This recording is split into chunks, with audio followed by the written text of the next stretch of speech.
Start. Good morning, good afternoon, good evening, wherever you are in the world tonight. This is Grant Cameron, and I have a very special guest tonight. I'm talking to Martin Keller, who I am kind of surprised whether we have never met. This guy has been around. When I read his book, this guy's been around almost as long as me, and he's been in the middle of the trenches and walked through the landmines of ufology, and I've never run into this guy. And I'm fascinated to ask him some questions. You'll hear a little bit about his background, but Martin, have we ever met before? We have not, and I've been operating in stealth mode, so that's why no kidding. That's why you haven't seen me. I'm completely camouflaged.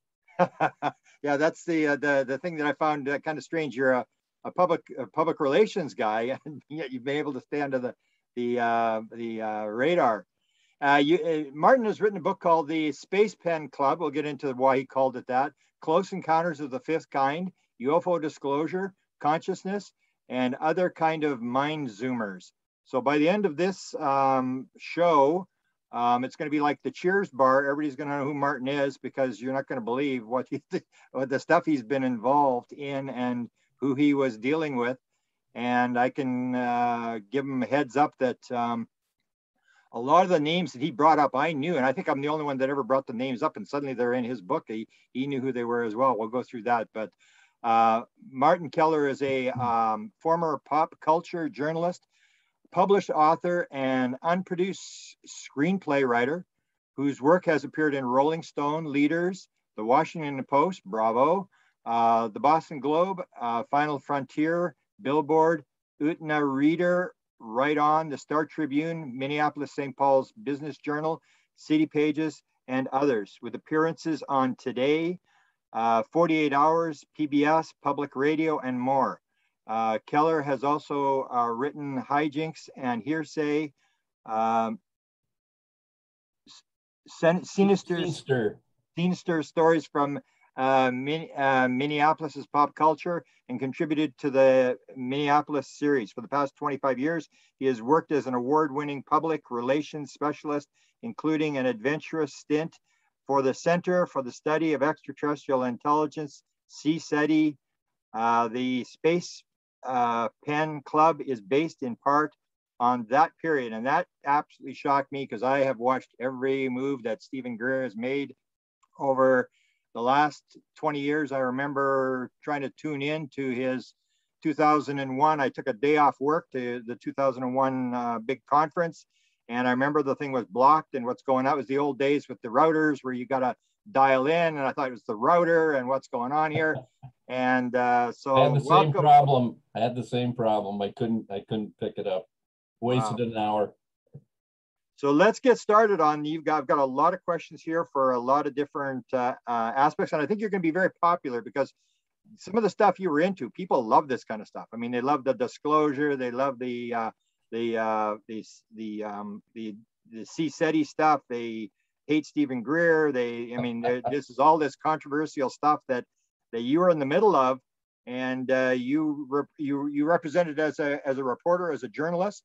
And so let's get started on, how does a respected journalist who's trying to run public relations and stuff like that, or public affairs, how do you get dragged into the UFO field, which is maybe not so disrespectable anymore, but used to be like the last thing you wanted to get into? So how did you get dragged into this? Well, that's a great question, and it probably has 4 or 5 different answers. Number one, I had a sighting as a teenager out in western North Dakota, and witnessed with 3 other buddies in a week when there were a lot of UFO sightings being reported in the newspaper and TV and radio broadcast outlets. And it was about a 30-foot diameter oval shaped white light. We couldn't make out any structure. It was about a quarter of a mile from our high school. One very cold night in February. And that same week, my best friend since we were 5 had an encounter with a red orb behind his house, which abutted a park called Rocky Butte Park. And this ping pong sized red object came down from what appeared to be the summit of the butte, and it hung about 10 feet in front of us and seemed to be studying us, and we didn't know what the hell it was. It was, you know, we didn't have any context for it. But my friend and I have been lifelong UFO seekers, I guess, for lack of a better word. We read the UFO rags as kids, and but once I got out of high school, I didn't really pay any attention to this until the early 90s, when a friend approached me and said, "You're a former journalist. I just came back from Wyoming, where I spent 3 days with Dr. Stephen Greer and C. SETI vectoring in spaceships." And I'm going, "Oh yeah, sure you did." And would you be interested in writing a story about him? He's trying to get some exposure on his what at the time was a very young organization, barely, I think, 18 months or 2 years old. So I came at it first as a journalist. I couldn't get the story published anywhere, and I'm not trying to brag here, but it was a damn good story. I submitted it to Rolling Stone. I submitted it to Vanity Fair and some other major publications. You know, back then media was just flatlining on anything that had to do with UFOs. It was tabloid trash culture as far as they were concerned. So that's how I came into it. I put the piece I wrote about Greer and C. SETI aside, and I said, look, I can probably, and I'd been doing public relations at that point for about 5 or 6 years after I gave up journalism, although I still occasionally contribute pieces here and there. I said, I can probably do you and C. SETI better by becoming your publicist. And so for the next 5 or 6 years, off we went. We had a lot of adventures, and most of them are recollected in the book. Yeah, I was very surprised. Let's go back to your sightings. You actually had a couple of sightings. You were in Dickinson, North Dakota, correct? That's right. Queen City of the Prairies. Yeah, I'm right above you. I'm in Manitoba. So whenever we go east or we go west to the coast, we always go down through Dickinson and head south down that Highway 85 or whatever it is when we're heading. Yep.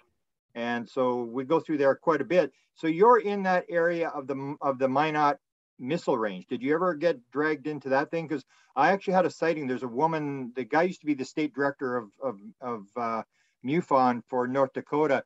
His girlfriend actually took me to a site at Coulsroot, North Dakota, which would be just a bit north of Bismarck there, and to the B-10 silo there, and described how her and 2 other girls in 1988 saw this UFO come out of that metal thing. I said, "Are you sure it came out of the metal thing?" She said, "Yeah, it came right out of that metal thing, and it was copper, and it was spinning and during the day." And she wet her pants, and the other girls went screaming off back home. They just lived, like, this is maybe half a mile out of the town, and they used to go throw stones at the fence to try to get the light to go on, and then run like hell and stuff like that. So did you ever get dragged into that whole Minot thing with the missiles shutting down? And were you aware of that at the time? No, I wasn't. Minot's about 100 miles from Dickinson. It's a 90-minute drive up there, but a good friend of mine in Minneapolis, Tom Talene, is a well-respected UFO researcher, has researched the hell out of that Minot incident, and you can find it online. I quote it fairly extensively in the book about that whole nuclear silo incursion that is pretty amazing, because you've got you've got a bomber in the sky tracking the object further down below near the base, and then you got guys on the base freaking out, wetting their pants, and passing out in the Jeep. I think they came upon 2 guys passed out in the Jeep with some radiation damage on the hood of the vehicle. Pretty dramatic stuff, and not unlike what happened at Maelstrom, and I think probably some other bases. I haven't read what's his name, Robert Hastings. I haven't read Hastings' book, but I've read enough about it to think, like, well, this should give anyone in the national security state pause, because these things can operate at will and do what they want. The one in Minot moved a 20-ton slab off the the missile silo and then scrambled the launch codes. So you've had a couple of sightings. You mentioned the one, and I remember, I think the one you just mentioned, you actually turned around and said, let's go back in. My coat's in the basketball game. Let's go back. You actually called it off, but you've had a couple of sightings. So maybe you can describe your other sighting, which is a little bit weirder, and then get into the idea of, you've heard this in ufology. Are you picked? I mean, is this a random event where you get interested in UFOs? Your father's in the Air Force. You have these sightings, you get dragged into the UFO field, suddenly you're down the rabbit hole and you're wondering, whether you're going to end up getting divorced, or like all your friends are going to cut you loose or whatever, and you can't get out of the rabbit hole. So let's go through your sightings, and then what do you think about this idea that maybe they were giving you signals that this was more than just a random sighting? Well, it's hard to prove or disprove, whether I was picked.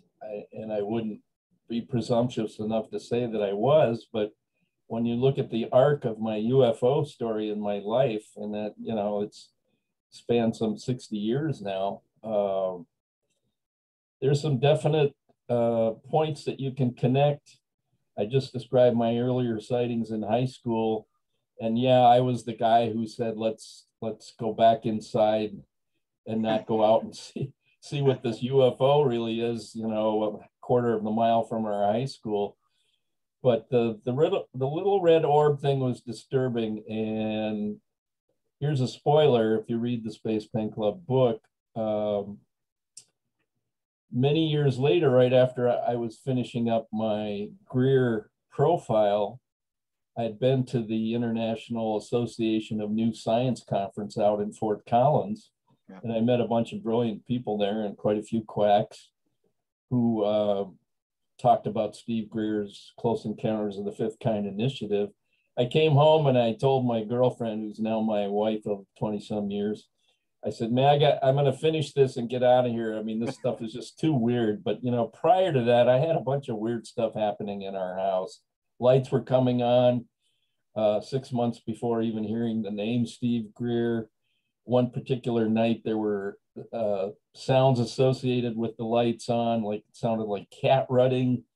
It was very disturbing, and that one really got my attention. This went on for probably 6 weeks, and then I had a series of dreams that culminated in a precognitive dream set in a harbor city that I didn't recognize at the time. I was asleep in Minneapolis, but 6 weeks later, I was in Boston, and I was going to meet my parents at their hotel. And I'm walking over a footbridge on the way to the Marriott over there by, what's the famous retail center there? Phelan? Or I'm not sure, no. Anyway, I stopped in the middle of this footbridge and looked down into the water and at the sky and at the landscape. And I went, wait a minute, this is what I saw in my dream 6 weeks ago in Minneapolis. I thought, well, this is a mental health check moment. I didn't know what the hell, I didn't know how to process this. I wasn't into precognitive experiences, and yet I had a very lucid, very realistic one. I go into quite a bit of detail about it in the book. But coming back from this conference in Fort Collins, the night I got back the next morning, 4:03 in the morning, because I looked at the clock twice to make sure I was in fact awake and not dreaming, there were 5 little red orbs similar to the one I saw in the park in Dickinson, 2 or 3 decades earlier. And I had some serious residual mental and physical effects from that experience. And this is one of the puzzles in the book. Were these ETs? Were these some kind of supernatural phenomenon? Or was this a manufactured abduction type experience? And I get into that pretty thoroughly in chapter 3. If you can get through chapter 3 in my book, it's pretty smooth sailing, because chapter 3 is very challenging. It's challenging to write. It's somewhat challenging to comprehend, because it's like, what do you mean you can go around and manufacture these experiences? And apparently they can. There's technology that has existed for a long time to create that.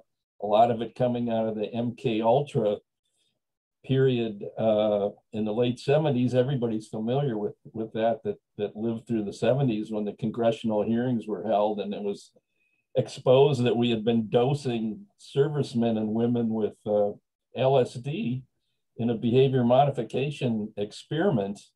But according to the sources I read for this chapter, there were all sorts of other tricks in this program that were all directed toward control and behavior modification, and alien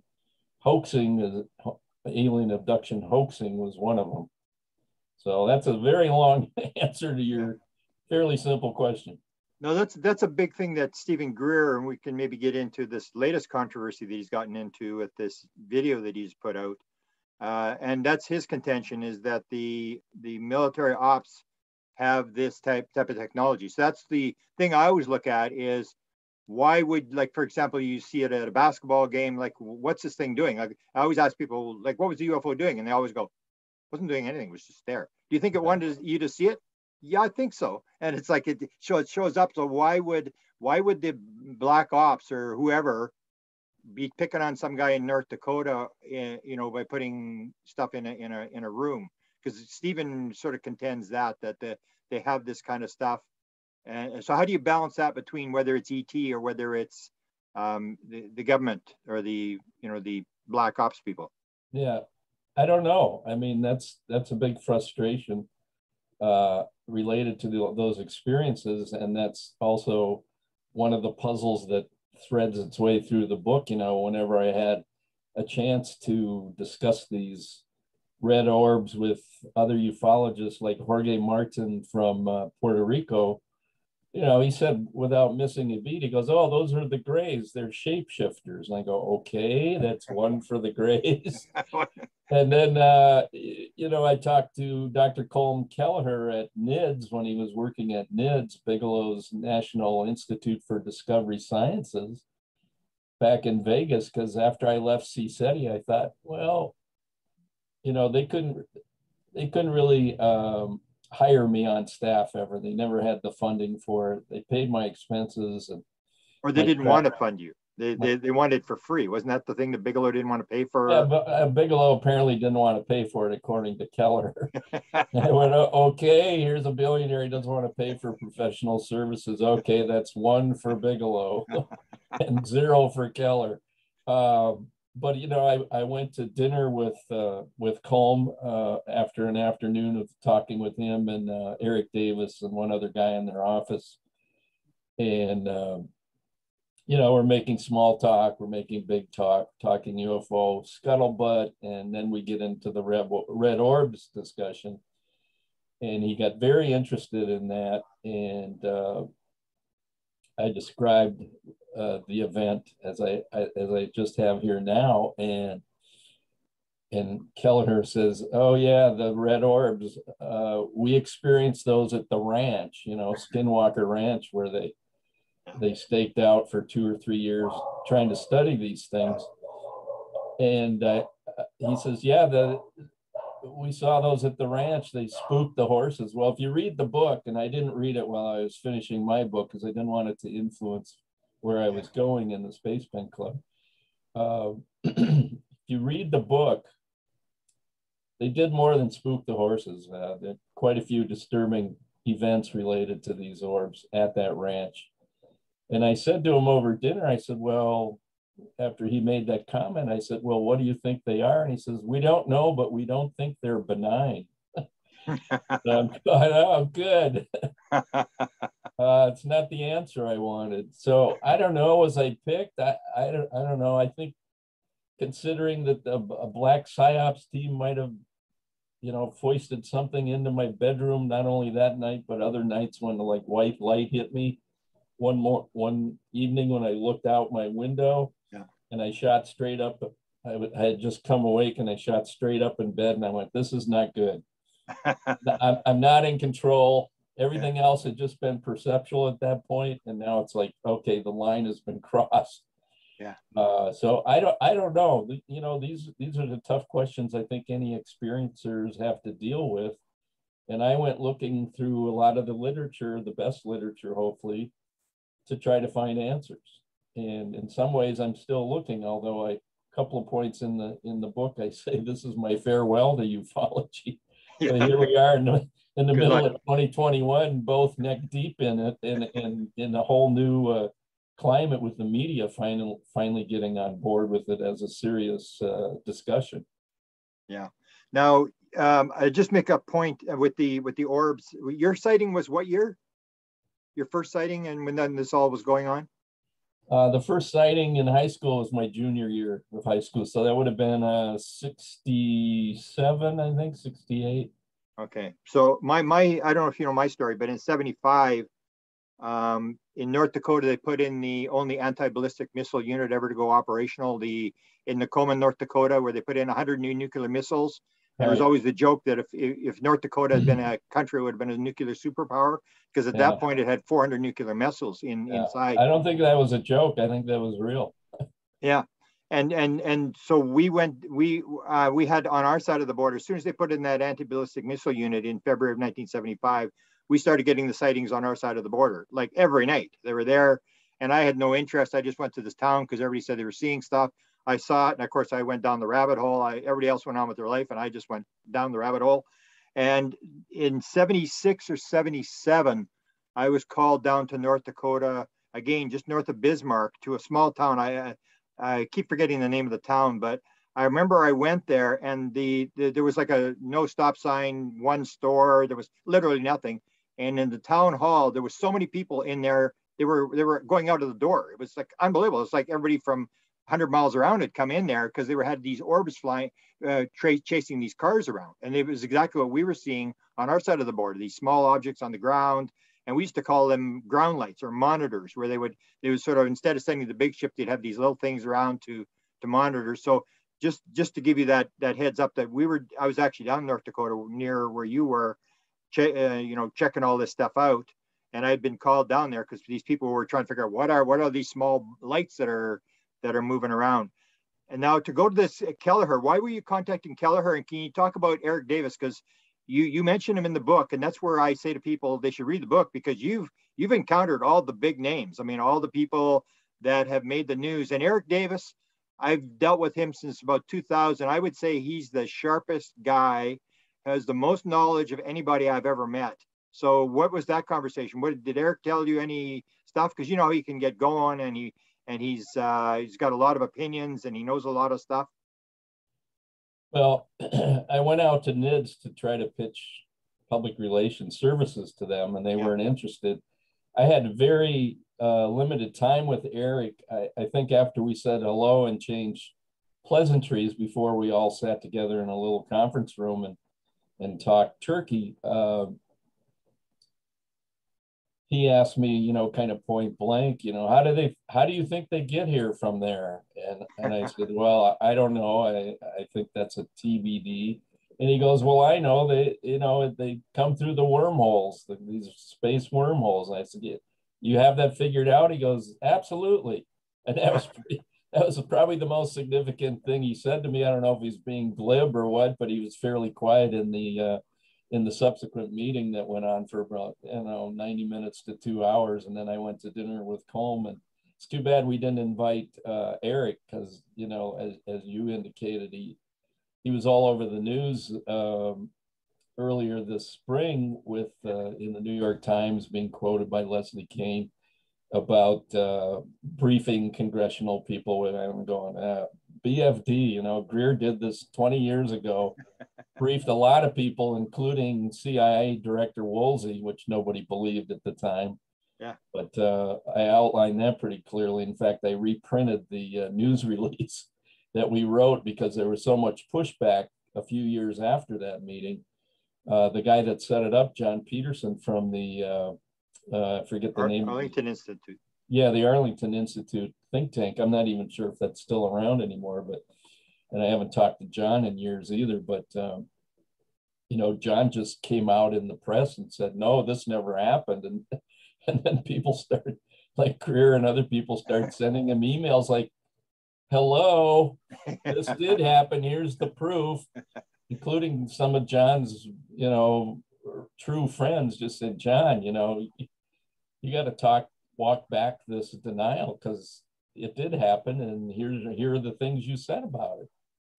I found that very significant that you and people have brought this up because I had it on my website, and a lot of people attacked and said, you know, Greer's making this stuff up. And I said, you got to distinguish between his character and whether he's telling the truth. He may be the toughest guy that you have to deal with. He has a very big ego, very hard to deal with, but that doesn't mean he's lying. So you were part of this setup for the CIA director, correct? You knew this was happening, and I knew there was a high profile meeting that had been set up by Peterson in Washington, and Steve, to his credit, didn't tell me or any of his other close associates in the inner circle of CSETI at that time who it was.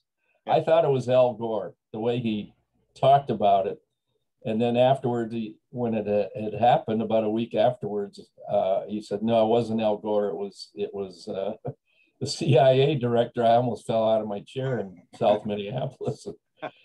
You know, Greer's got an ego, yes, but you know, he was a fairly esteemed, or he is a fairly esteemed medical doctor that ran the emergency room in a good hospital in Asheville, North Carolina, for years before he gave up that very promising medical career and devoted the rest of his life to disclosure and contact. I've met tons of doctors like him. They all have huge egos. I've met tons of lawyers like that. They all have huge egos. I mean, I've worked with plenty of those guys in a public relations capacity, and it's not a big deal to me. If they didn't have big egos, I don't think they could do what they do, whether they're in medicine or ufology.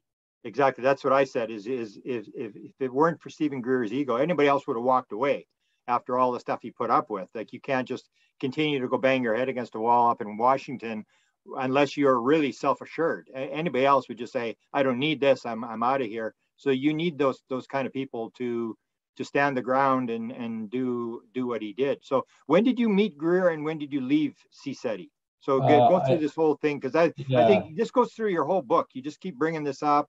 That this is like almost like your main part of your story, that it weaves through everything. This work that you did for Stephen Greer. So describe your association with him and with the other people like Sherry Adamak and some of these other people that were around at the time.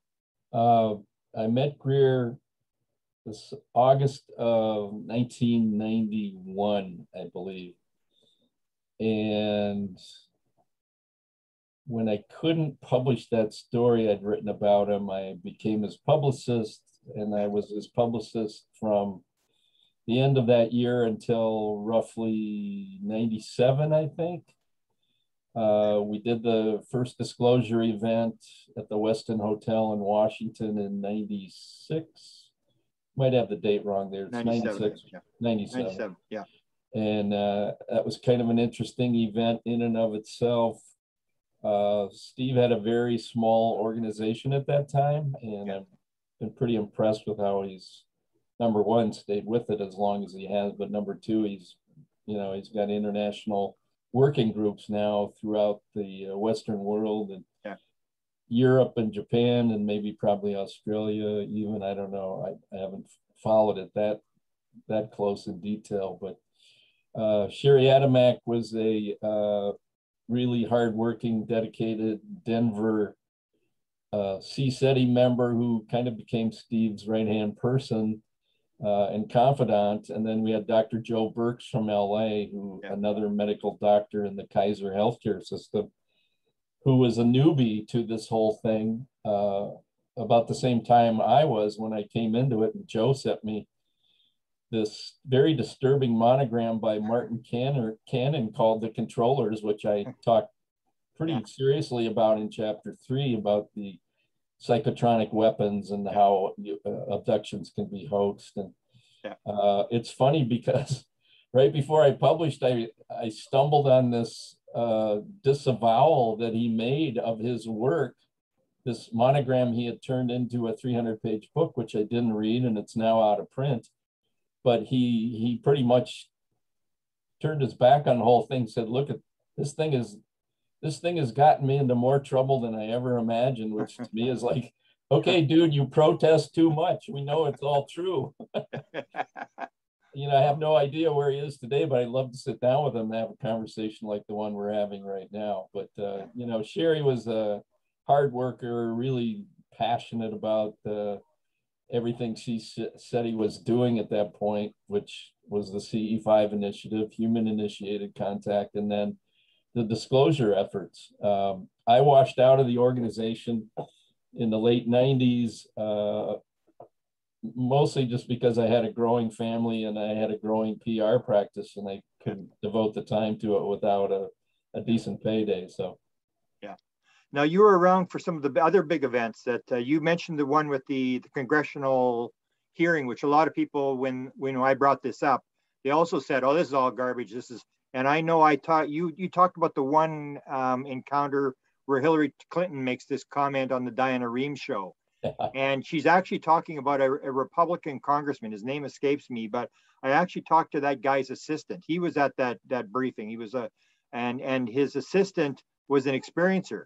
And I remember when I sort of made this kind of public, she went nuts. She said, "You're going to get me killed. What are you doing?" And it's like, so I knew they mentioned some of the people that were in this briefing thing, where Stephen went up on the Hill and he got congressional staffers and people like that. And a lot of people don't believe that story, but I firmly believe he had a lot of high-level people in that room, maybe even Gore's assistant, or I'm not sure. You can maybe clarify who you thought was in that room in '97.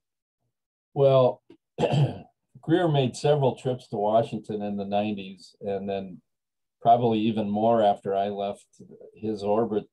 It wasn't just one or two meetings on the Hill. It was many meetings on the Hill. Mostly set up by Commander Will Miller, who had his own sighting of what do they call the underwaters, the submersibles. Yeah. He had his USOs? own sight, yeah. I think around in Vietnam one time. And Commander Miller had access. Miller? What's that? Did you meet Miller? Did you ever have? Oh yeah. Yeah. Because he walked away as well when this whole thing about the Joint Chiefs of Staff thing. He walked away and sort of denied the whole thing, and almost the same that John Peterson did in terms of like, get me out of here, when it all sort of becomes public. Yeah, I don't know how Will left, and I was never really tight with him like I was with some of the other folks in the organization. But Greer briefed a lot of generals. He briefed a lot of folks over in England, like Lord Hill Knowlton. Yeah. He was pretty close with the Lord.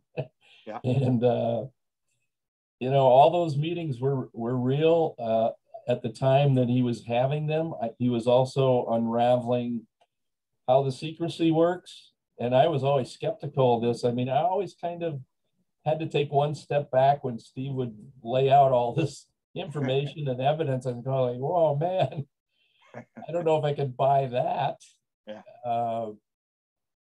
But I think, to his credit, he does his homework.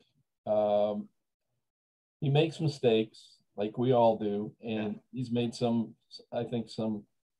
personal enemies with the mistakes he's made. But in the scope of things, and I say this in the book, I think his sins are venial. They're not mortal sins, as the Catholic Church defines sinning. Yeah. But people always say, "Well, gee, this is a Valentine to Greer in part, the Space Pen Club." And I'm going, well, yes and no, but I looked around the field of ufology and I said, I don't see anybody talking about what he's talking about. I don't see anyone exposing how the secrecy works. This guy has his pulse on both of those issues, which, a lot of people say, yeah, there's probably life on other planets. It's probably visiting here, but how could this be kept secret for so long? That's probably a more important question those, the skeptics or the sideliners will have than the whole ET hypothesis. And it's a good look. It's, but the US government's, parts of it, the intelligence agencies and the people that operate in the black world there, they can do this in their sleep now. They have the compartmentalization set up. They have all the processes set up, the special access projects, the unacknowledged special access projects. I didn't hear anyone talking about that stuff in the UFO community. So maybe it is a Valentine to Greer. I don't know. I exposed some of his warts, and to make it not seem like a Valentine. But again, I still don't see anyone that has the depth of knowledge that he does. I mean, I read Whitley Strieber's blog pretty religiously, and I love the way Whitley's mind works.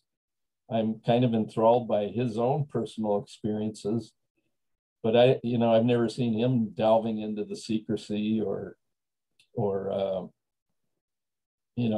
having the kind of high level meetings that Greer set up. One of the guys on our team was Kevin Foley, who was a friend of mine from St. Paul, across the river here. And Kevin had done advance work for the Clinton-Gore campaign, the first campaign, and had a lot of contacts inside that world. He didn't like the Clintons much. He did like the Gores. But Kevin put together some meetings, and then he was tasked later on with trying to get people to that Westin Hotel disclosure event. And we had a handful of congressmen there, and we had some fairly good media turnout. But it's understandable people would doubt this, because it's a little bit overwhelming. Like, how can one guy do all this? Well, he's got a very loyal staff, number one, and people like Sherry Adamek, who unfortunately passed away. Was it 90? Same time as Schiff, yeah, 93. Yeah, the Schiff thing bothered me a lot. Really seriously bothered me. Here's a guy the senator that goes looking for the truth at Roswell, and he ends up with cancer and dies 6 months later. That was disturbing. A lot of people think Sherry was assassinated too. I think Dr. Greer, they both had the same cancer. And Greer had it as well, but Greer survived, right? He had a different cancer. He had a different cancer? Yeah. Did he ever tell you the story about Pandolfi saving his life? Never heard that one. Lay it on me. I just heard that he gave a lecture in Toronto where he was, and you do the same thing in your book. You like I mentioned, I was talking to Dan Smith, who calls himself the Chicken Little, but he wasn't actually the member of the Avery. But all these people have different code names and bird names and stuff like that. And so whenever Stephen Greer talks, I know what he's talking about. I know who he's talking about, but people in the audience wouldn't. And he's making reference to this high-level intelligence guy. And we actually asked Ron Pandolfi at one point, Sid Goldberg from Gaia. We had them on a go-to meeting on the internet with his wife, and he asked the question: Does Stephen Greer vet his material through Ron Pandolfi? So Ron is standing in the background. Aaliyah, his wife, is online, and you can hear Ron in the background going, "What stuff?" And then Sid Goldberg repeats the question: Does Stephen Greer vet his material through you? And then there's this long silence, and someone goes, "I think you just got the answer to your question." So he talked about it in Toronto, and I'm pretty sure I knew who he was talking about. And so you have all these sort of like code names and stuff like that. And so you never had. Did he ever tell you about Pandolfi, or because you must have, because you dealt with Dan Smith? Yeah, I dealt with Chicken Little quite a bit. He was disturbing Greer so much when he was still practicing medicine that it was interrupting his professional life and his rare time with his family and 4 girls and wife. And he said, "Can you kind of be my wedge here and start taking Smith's calls?" Because we were starting to ramp up our disclosure in the 93 and disclosure effort. And I said, sure, although when I first met Greer in California 2 years previous, he's telling me about this guy spreading misinformation about him. Like, no, he's not really a medical doctor. He's a quack. His ideas are way off the wall. And I naively said, well, why would he do that? And Greer just said, well, to discredit me, basically, as much as he can. So here he's asking me to, interface with this guy on a regular basis, and it became a fairly regular basis. I not only took a zillion phone calls from Mr. Little, otherwise known as Dan Smith. I never identify him in the book, by the way, because I loved all those Avery handles of all these guys. Yeah, that's why I figured we bring up the name, because you do mention a lot of the Avery, which we can maybe talk about what your impression of the Avery and what you thought was going on there. But Dan is a persistent guy, and we used to have a joke about ufology. Well, I did, because I dealt a lot with these guys, and it was the big question in ufology is not what UFOs are. The big question in ufology is what's Ron Pandolfi up to, and Dan is his sort of intermediary, his sort of spokesman that gives him the plausible deniability where he puts it through Dan. Yeah, I mean, we figured out pretty early on that if you were talking to Dan, you were really talking to Pandolfi, to the weird desk at the CIA, as it was called. I don't know if that's what they really call it, but as a English major and a writer, I love the notion. Oh yeah, works at the weird desk. Sounds like something out of Harry Potter. Wow. So the Dan was up to what? Did he want you to promote something? Because they actually came to me at one point and wanted me to promote the Avery. They wanted to do a documentary on the Avery. Was he doing that kind of stuff, or was he trying to disinform, or what was your impression of what Dan was up to? I could really never understand Dan's MO until, other than the fact that he seemed to be one of ufology's biggest groupies. He was at a lot of conferences that I went to. I went to the first Star Knowledge conference out in Marty, South Dakota, on the Lakota Indian Reservation, and he was there. I was shocked to see him there. Yeah. And I recollect that encounter I have with him there. But at one point, Dan got very serious about having CSETI and I think some other UFO groups try to work toward disclosure. And he dangled a lot of carrots, like, it's time to take this out of the choir. The same people go to all these damn conferences, which is pretty much true. Yeah. I haven't been to one in ages, but I might hit a few now since I have a new book. Yeah. But the overtures Dan made seemed to imply that if Greer and company were serious about a disclosure effort, there would be resources to make that happen. Money to finance it, more evidence to share into the public record. And then I met Danny Sheehan at a conference at the Laughlin Conference, the annual, what is it? Is that the UFO conference? World UFO Conference? Yeah, I think it was. Yeah. Yeah. And I was shocked to see Sheehan there because he was kind of been one of my heroes in the public square. All the great work he's done with on the Silkwood case, Watergate, Wounded Knee. I mean, his resume is impeccable. Contra, yeah. And here he is. He's a lifelong UFO truther. And you actually bring him in. That's one of the big guys you brought into the Greer camp. You made the link to Sheehan, right? Yeah, and I found out after the fact that Dan was interested in doing a disclosure thing, but he and I talked very quickly over 30 minutes, and the more he talked, I did a lot of listening. He sounded like Steve Greer. I said, "Well, you got to meet Greer, and here's what he's doing." I said, "I'm here to recruit some of these ufologists from around the world to do this public disclosure event and have them sign on." I mean, I was specifically tasked with that. And here's Dan Sheehan. I went, "Geez, we got to have this guy in our camp." I mean, he wrote a briefing paper for Carter, and I told Dan about the CE5 initiative, and I told him about the disclosure thing and how it's a grassroots organization, CSETI, and he says I'm totally into this. When can I talk to him? I said, "Well, you can talk." And before I could answer, he goes, "Let's talk to him right now." So we went back to my room, and then they're on the phone talking, and here comes Chicken Little to kind of spy on what we're doing. And there's a funny little description of how that plays out in the book.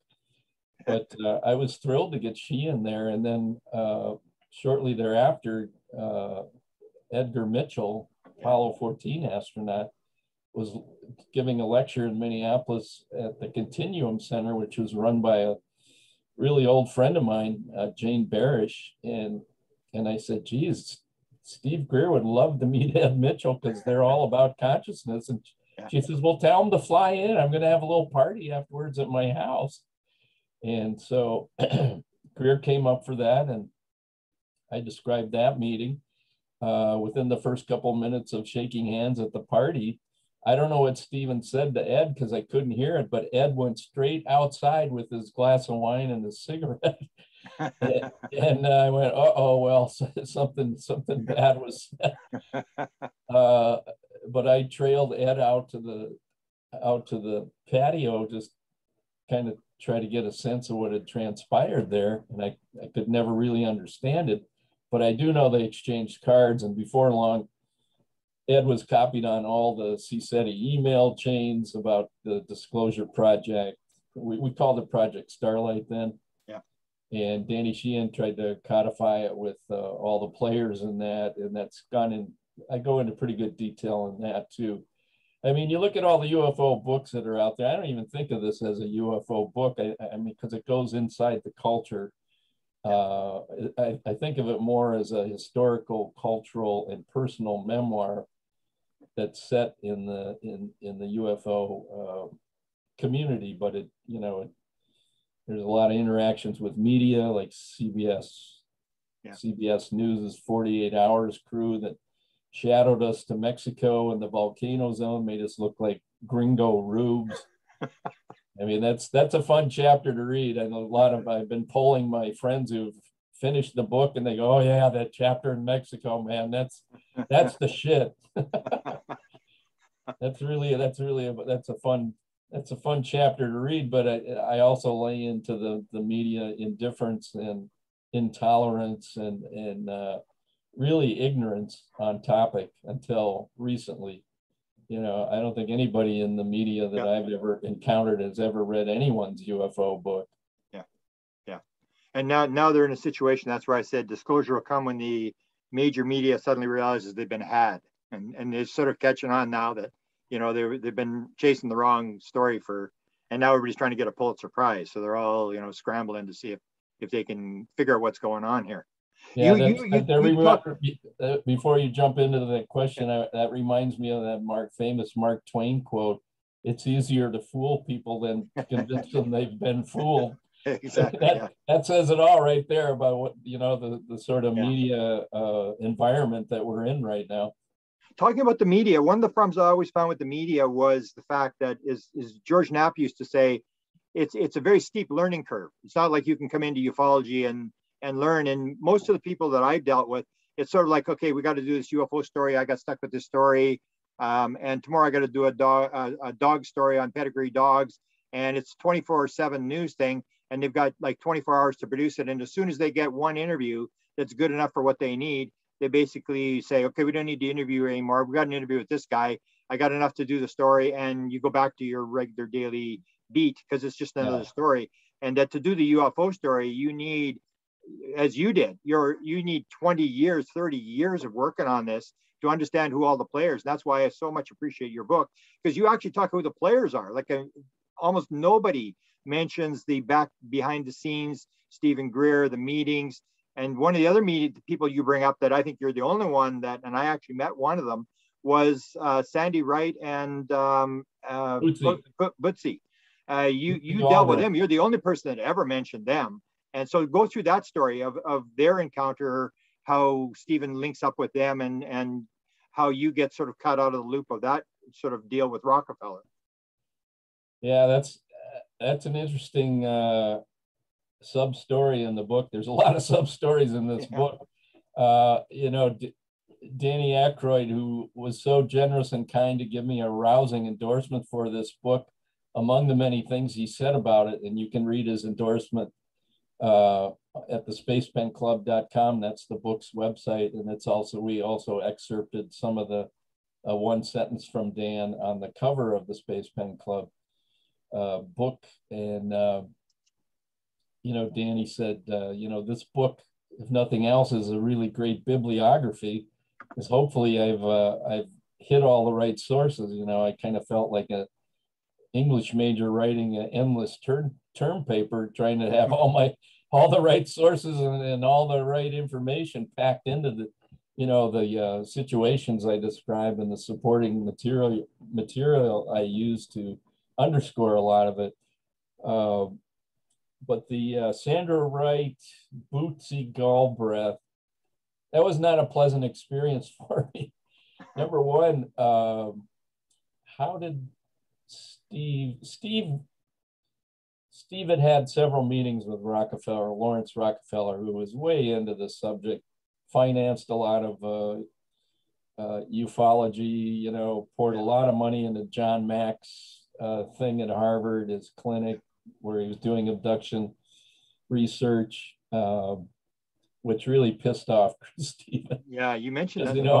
Yeah, you mentioned the book. Mac, I think, got a quarter million. I think we got a whole 30,000 to do the disclosure thing, including some meetings with Russian generals in Asilomar, California, one weekend. And you drove them. Get in a little bit into that story with the generals. I'll get to that in a minute. But Stephen had met Lawrence several times. I think he went to the ranch one time with some other invited ufologists, and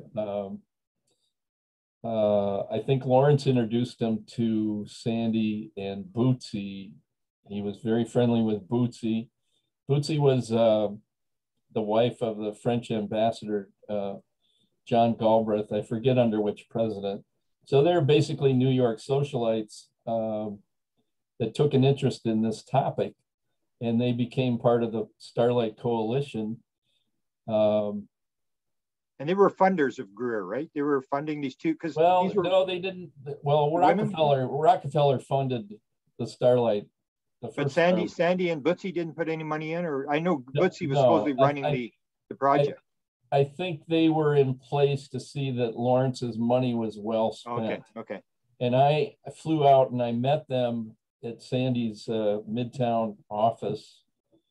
She had a nonprofit she was running, and they were looking to hire someone to write case studies for the best available evidence package that would be presented to Clinton and other congressional people, whoever really needed to see it, to try to provoke an official disclosure rather than a grassroots one.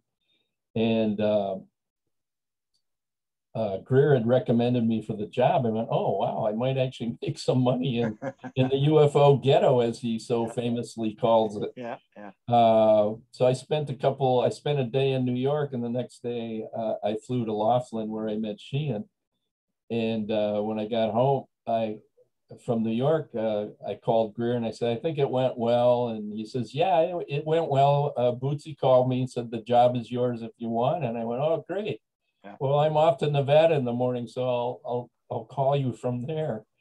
And then I got back from Laughlin 2 days later, and there was a voicemail from Bootsy on my home answering machine. This dates me, but this is the timeline here, saying, oh, we've decided to go with someone else for these case studies. I hope you understand. And I hate that expression. I hope you understand. In the book, I say, what if I don't understand? And she was calling me from her beauty parlor. And I went, oh, yeah, that's classy. But they stayed with us through the Asilomar event in California. We had 2 Russian generals fly in from the mother country, and set up by Valery Uvarov, who's one of Russia's more prominent ufologists over there. Great guy, speaks impeccable English.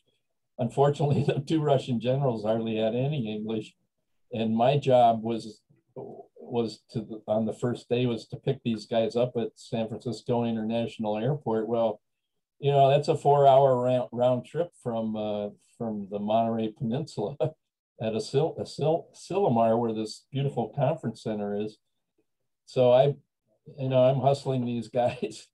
I picked up the one general in the morning. I came back. I grabbed a bite to eat. I asked my buddy Kevin Foley if any interesting testimony had transpired, because we had other people there, like Steve Lufkin, who's name has been dragged through the mud. Controversial figure, yeah.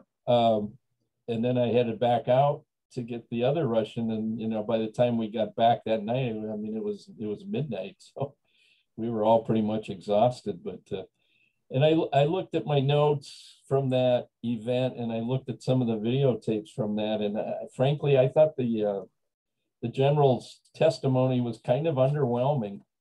We had another guy there named Kent Jeffries. I don't know if you're familiar with him, but he did a bunch of UFO Roswell research that I thought was really startling. And unfortunately, Kent was part of the first disclosure event at the Westin Hotel in Washington that year, and he bolted right before it started. He got a call from somebody at one of the alphabet agencies, and he took off. And that's the last I ever heard of him. Now, wasn't he the guy that made the claim that, because I was always suspicious about that, where he suddenly gets a phone call and I've got to go. Wasn't he the guy that was saying that they were making the beings in the factory and this is all controlled by the government and stuff like that, which seemed kind of weird that he didn't actually go under oath to make this testimony. He got out just before, which left everybody saying, oh, this has got to be for real. And he got threatened, which I'm always very suspicious when people get threatened. Yeah, I'm not familiar with that, with his claims that you just talked about. That's a new information for me. He seemed to have a lot of new insights and maybe some, you know, witnesses or relatives of witnesses that hadn't been found out yet. Although I think, you know, there's been so much work done on Roswell, I can't imagine there's anything new there. But some of the stuff he presented back there in '93 in Washington, I mean, at Asilomar, in California, rather, that was kind of eye-opening. And of course, we had Ed Mitchell and Brian O'Leary, who was slated for the Mars program. You know, Brian's a brilliant guy. They were there contributing comment and asking questions. So it was an interesting session. Yeah, you've met a lot. You've met Aldrin. You've met a lot of pretty high level people. That's why I was kind of surprised that your name is not out there more. Is that it's almost like every major player you've encountered, all these major people. Well, thanks. I mean, I looked around when I started writing this book 10 years ago, and I thought, I don't think anyone's ever written a memoir about being inside this subculture, number one. Number two, who's had his own personal UFO sightings and then a bunch of high strangeness experiences in his own home. I think I might have something here. So I also boasted to friends, like, if they'd ask me if I'm working on anything, because you know, my day job is public relations. Yeah. And I said, yeah, you know, I'm still working on that UFO book. And they all just started laughing, like, you've been working on that damn thing for I don't know how many years. I said, yeah, well, I'm going to get it done because I need to get it off my chest. Wow. One of the questions I have is Stephen Greer always talks about the fact that he was giving these briefings to the president. And there's this one famous expression that he makes. And I just want to know whether this was your friend Kevin, because you said he had these encounters inside the Gore and the Clintons and stuff like that, where Greer makes the statement where he gives the briefing and then Clinton reads the briefing. And then he says, you can do it, I can't do it. And he's afraid he's going to end up like Jack Kennedy. Do you know who said that? No, but I've seen that quote. Who was it? It was whoever took the briefing to Clinton, which I spent a lot of time trying to figure out who that guy was, because I knew it had actually happened. It was just trying to figure out, like, who are the actual people inside the Clinton administration, because I got the Rockefeller Initiative documents and I was trying to sort all the names out and stuff like that. And Steve did seem to be in there. One of the other names that came up was Podesta. Did you ever run up against Podesta? Because I think the claim was that he'd give it to Podesta to give it to Obama. So do you know how this briefing thing took place, or with the president? Because it wouldn't be Stephen doing a personal briefing. No, I think Stephen used back channels for all those presidential briefings, from Clinton to Bush to Trump to Obama. I don't know if he's gotten anything into Biden. I haven't heard about that.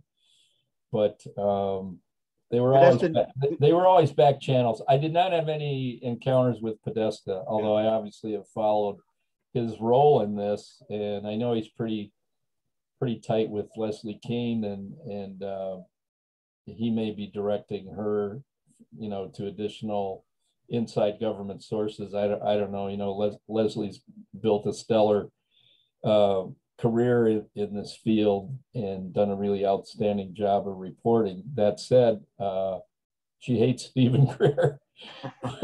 I got into that when I did the Stephen Greer, and I got huge numbers. I did a podcast on Stephen Greer's latest, you know, video that he put out, and Leslie contacted me, and she had a point where, you know, I guess the idea was that she had run off with all the witnesses.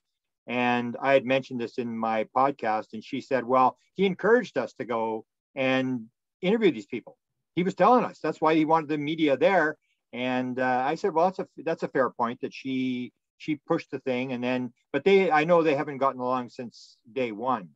Well, I think according to her, and I asked her point blank about this when I went to a Bud Hopkins event in Midtown Manhattan one time when I was out there with a PR client. I was staying at the Waldorf, and I had the night off, and they were having is it Catherine Marsden? Martin, yeah, Kathy Martin. Yeah, the niece of Betty Hill. Yeah. And she played the tapes, which were pretty mind-blowing. And then she talked about it. She was working on a book at that point, but Leslie was at that event, and we've always been friendly with each other. I asked her for a blurb for the book. She said, I have no time to read a book right now or write you a blurb, but good luck. Anyway, I asked her point blank at that event before it started. You know, we were catching up, like, oh, how's so-and-so, and have you seen what's his name? And I said, what exactly came between you and Greer? And she just looked me in the eye, and she said, he gave me bad information once that he assured me was good, and you know, I can't have that as a journalist. He burned me, basically. I think those were her words. And I said, well, do you want to tell me what it was about? Because I might have some insights into it. And she goes, no, I don't even want to discuss it any further. I mean, she knew my relationship with Steve, and even though I wasn't, you know, I hadn't talked to Steve at that point in probably 15 years. So. Yeah, I get that's one thing Steve does get accused of, is sort of overstepping the evidence.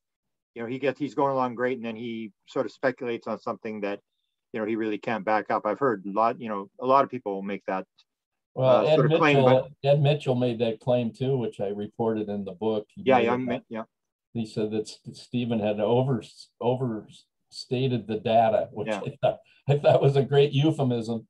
But in a way, ufology, you have to do that because you're putting these dots together. It's not like you're going to find the documents on the special access programs and stuff like that. You've got to at times sort of speculate on where the dots are heading. So I can see Steve's point as well, where there's going to be some sort of speculation. So you mentioned the breakup with Edgar Mitchell. The one with Rockefeller, my understanding, correct me if I'm wrong, was that at one point Steve said that Rockefeller was sort of working on his team, and it was sort of like Rockefeller doesn't work on anybody's team. Steve's working for Rockefeller, not the other way around. Is that have I got that accurate in terms of why Rockefeller? I've never heard that.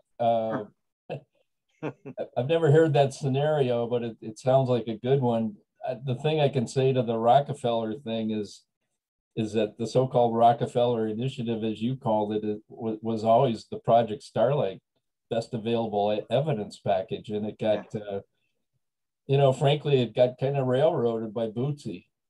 And I don't blame Sandy, the late great Sandy Wright, because I think it was totally Bootsy exercising her authority on this and packaging this without any acknowledgement of CSETI, and it's really kind of left a bad taste in our mouth. But the thing I wanted to ask you about, and you brought this up earlier, is this latest kerfluffle, or maybe it's bigger, with what happened on Greer's latest film, Cosmic Hoax, that Danny Sheehan has so stridently come out against, and I don't know if denouncing it is too strong a word, but it's I'd be curious to see if that relationship is still intact, because I think that's been a very productive working relationship, Steve Greer and Dan Sheehan, and they've done great things together. I'd hate to see that.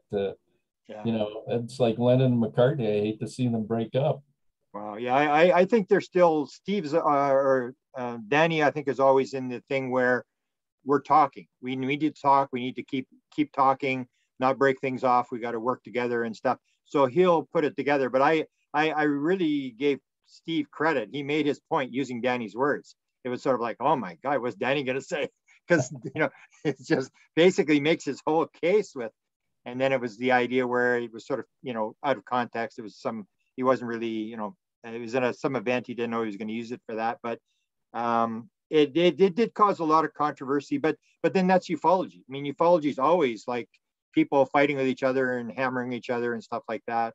And that's why I'm glad that you did the inside story, where you can see it's not as because what people will do is they'll if you read my book Managing Magic, I talk about the messiahs, the 5 messiahs. So you have a messiah comes along, and Stephen Greer was the messiah. And you know what it was like when he did the 2001 conference. This guy was walking on water. I mean, this guy could do whatever he wanted. He was like the star in ufology, same as Bill Moore was a star. And then it's like you make a mistake and everybody just sort of drops you and waits for the next messiah to come along. Yeah. And that's sort of the situation where Steve has gotten into that. He's held it together through all the years, but a lot of people will dump him and they really don't know the story. That's why I'm so glad that you wrote it up in the book. Is I maintained for years that Wolseley story was actually real. I mean, they had to back out of this thing because Steve had put it in his book. He put it in that 1998 book or whatever. And then that's when they went public and said he made this up and he was, crazy guy and all this sort of stuff. They had to do that. And most people don't realize, and you point out in your book, this is the kind of stuff that goes on behind the scenes. Yeah. It's not as simple that was a 3+ hour meeting between Greer, Wolseley, and the wives. Yeah. Emily Greer, and I forget the name of Wolseley's wife, but they even admitted to a UFO sighting in New Hampshire when they were younger, which I think Wolseley also backtracked on later in '98. But as I point out in the book, I said, all these cat fights and infighting in the community would make for great spectator sport if it wasn't so frustrating to watch, because a lot of people have invested a lot of time and money into this, and it's an important subject. Sheehan and lots of other folks says it's probably the most important subject facing the planet. I loved what Danny had to say on your podcast of about 6 weeks ago, and right before the report dropped. Why now? Yeah. But then he added, if you look at all of the vetted close encounter, the CE4 cases worldwide, the message of the ETs to the contactees is virtually all the same, and it's 2 things. Yeah. Get rid of your nuclear weapons, because they're a threat not just to you and the planet, but they're a threat to us in space. They're a threat to the fabric of space. Number 2, your planet is destroying itself environmentally. You have to clean it up. You have to, this dependence on fossil fuels and carbon loading systems that are antiquated now. We have to address this head on, because there's lots of studies that came out in 2019, including one in the Trump administration and one from the UN, basically said the same thing. We have 30 years or we're going to face consequences that we can't imagine. And I think we're starting to see some of that with these extreme weather events and these hyper, I lost my train of thought there, but I'm in Minnesota. We're already seeing it, and we've got mainstream meteorologists at the University of Minnesota and Minnesota Public Radio going, we're one of the first states in the country to see manifestations of climate crisis because there's more water, and we have a lot of water to begin with. There's more water in our atmosphere constantly. Our temperatures are warmer, and you know, they can't ascribe it to anything else other than dramatic changes in climate and as the result of carbon, all the carbon in the atmosphere. Yeah. Now that leads to the question that I think everybody's been on this, especially if you deal with experiencers, you're onto these, what the bottom line may be as to what the intelligence is doing.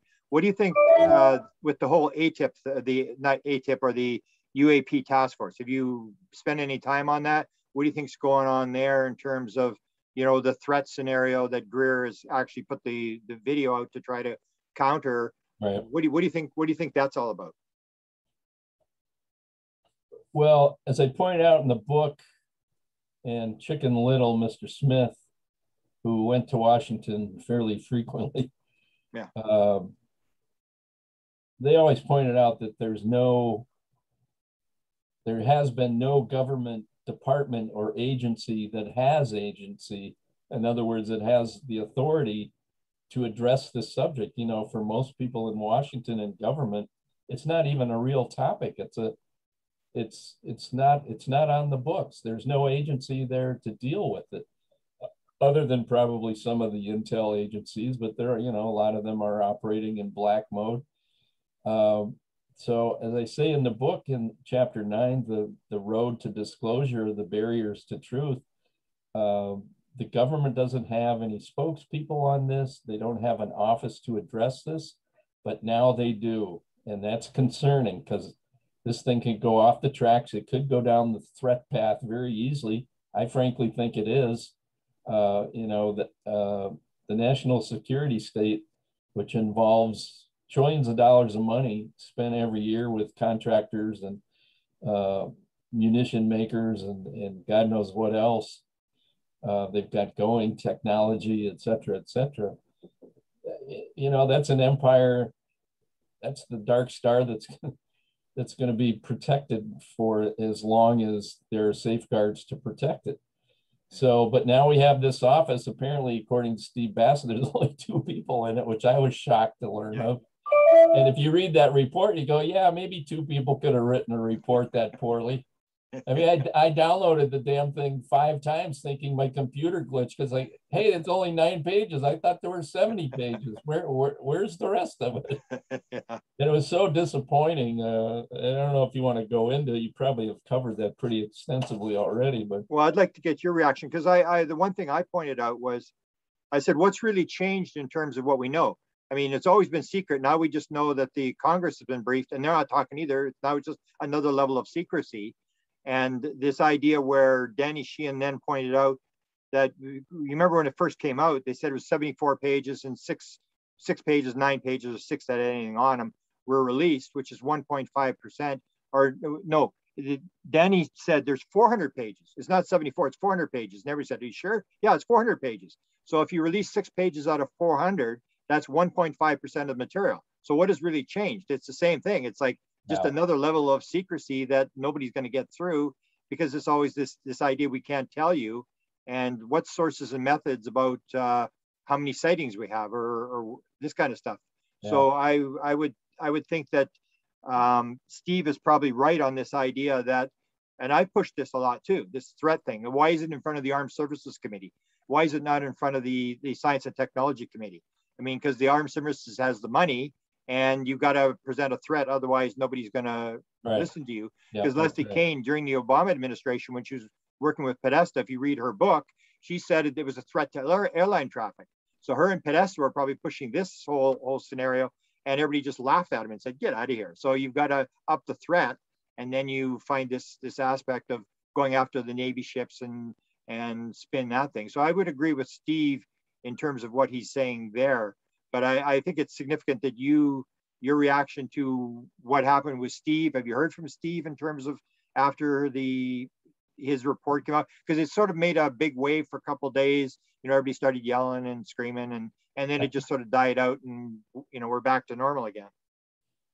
Well, a couple things. I've heard that the classified section of that report is 70 pages, not 400. And I'm really hoping somebody on the inside is going to leak that, or maybe a reporter is going to get a hold of it. Yeah. I mean, I think that's a pretty realistic expectation, given the climate we're in right now. I have this argument with a lot of people I talk to. I've been doing interviews for the book, obviously, and a couple of folks like yourself always say that the most positive thing to come out about it is that now it's treated as a real subject. Yeah. But the lifelong guys like you and me and everyone else, Sheehan, it's frustrating because it just seems like more of the same. That said, I don't know what's next. There's supposed to be another report in 90 days. I can't imagine that's going to have any more information. It seems like this report is saying a couple of different things. Well, twice they asked for more money. 9 pages. We need more resources and we need more investment. I think those two expressions are on page 6 and 7, which it's like, oh, wait a minute, guys. Haven't you heard of the black budget? That's where they've been getting the money for years to do what you're trying to do right now. Just go there. I think this office is really constricted. I don't know if you looked at all the acronyms of the contributors. There are like 17 different departments, from intelligence agencies to different military branches and government administrator types that are listed as collaborators. I mean, can you imagine 17 different slices of government and military and intel trying to decide what they're going to release? I mean, they had 180 days and this is all they could produce. I mean, that's a failing grade in my book. I make this comment and I want to read it so I get it right here in my notes. Because I wrote this down when the report came out. I said, if the U.S. government were a publicly held corporation, and in some ways that's what our democracy is, the leadership and board running this business would all be out on their tails for either failing to know what these things are or for consistently failing to reveal what they are to the shareholders, the American public, for 70 years. The report is setting up all these false data collection systems and silos where they will collect data. And it's just bullshit. I mean, it's almost like going back to Air Force. They said the Air Force doesn't have any data. They've only started since November of 2020 using this model that I just described. But well, what about all the stuff the Air Force has done for the last 60, 70 years?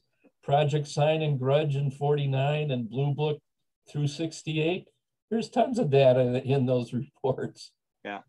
And the other thing to consider is that if they, like Steve Bass is pushing for the congressional briefing, my question to you would be, if they actually have congressional briefings, do you think they're actually going to bring Stephen Greer up there to testify? Boy, I don't know. That's a great question. I think Steve has been a pariah. He was a pariah when I met him. I think he's even more of a pariah right now. I never see his name quoted in any of these major news pieces. I did send him a book recently, and as I said earlier, I haven't had any conversations with him in 15 or 20 years. But I've obviously been following his work. I watched all the films, and I got a nice note back from his wife Emily, kind of catching me up to what's going on there. And it's funny because Kevin Foley, who we talked about earlier, the liaison to the Clinton Gore camp, had all the tapes, the videotapes from the Asilomar conference with the Russian generals and Ed Mitchell and Kent Jeffries and some other folks. And in a mistaken moment, he buried them all in his backyard. Wow. To protect them, because he thought this was collectively belonged to the Starlight Coalition, which at the time was C. Seti, Bootsy and Sandy, Dan Sheehan, Bob and Cecilia Dean, and I think one or two other folks. So Foley buried him, and 2 years ago he contacted me. He goes, hey, I'm moving and I need to do something with these tapes. I said, what are you talking about? He goes, the tapes from a Asilomar. Why can't I say that word today? I said, what, you have the tapes? Because, you know, Wow. Greer wrote in one of his books that the bad guys ran off with the tapes. Well, no, one of the good guys buried it in his backyard. And I said, look, Kevin, I don't know why you did this. He goes, well, I did it to safeguard it because it's the property of the Starlight Coalition. I said, well, you know, that coalition is pretty much gone bust. You know, we're 20 years down the road from that, if not longer. I said, give me the tapes and I'll send them back to Greer. Well, he sat in my house then for another year. I examined some of them against my notes to write the last two chapters of the book. But I promised Emily Greer I would mail them yet this week to her, so they'll get their tapes back, and I don't know what he'll do with them. I mean, they're really old now, but you might find some use for them. You know, maybe some stuff on the internet, social media, little different interviews with people that he can cut and paste and put out.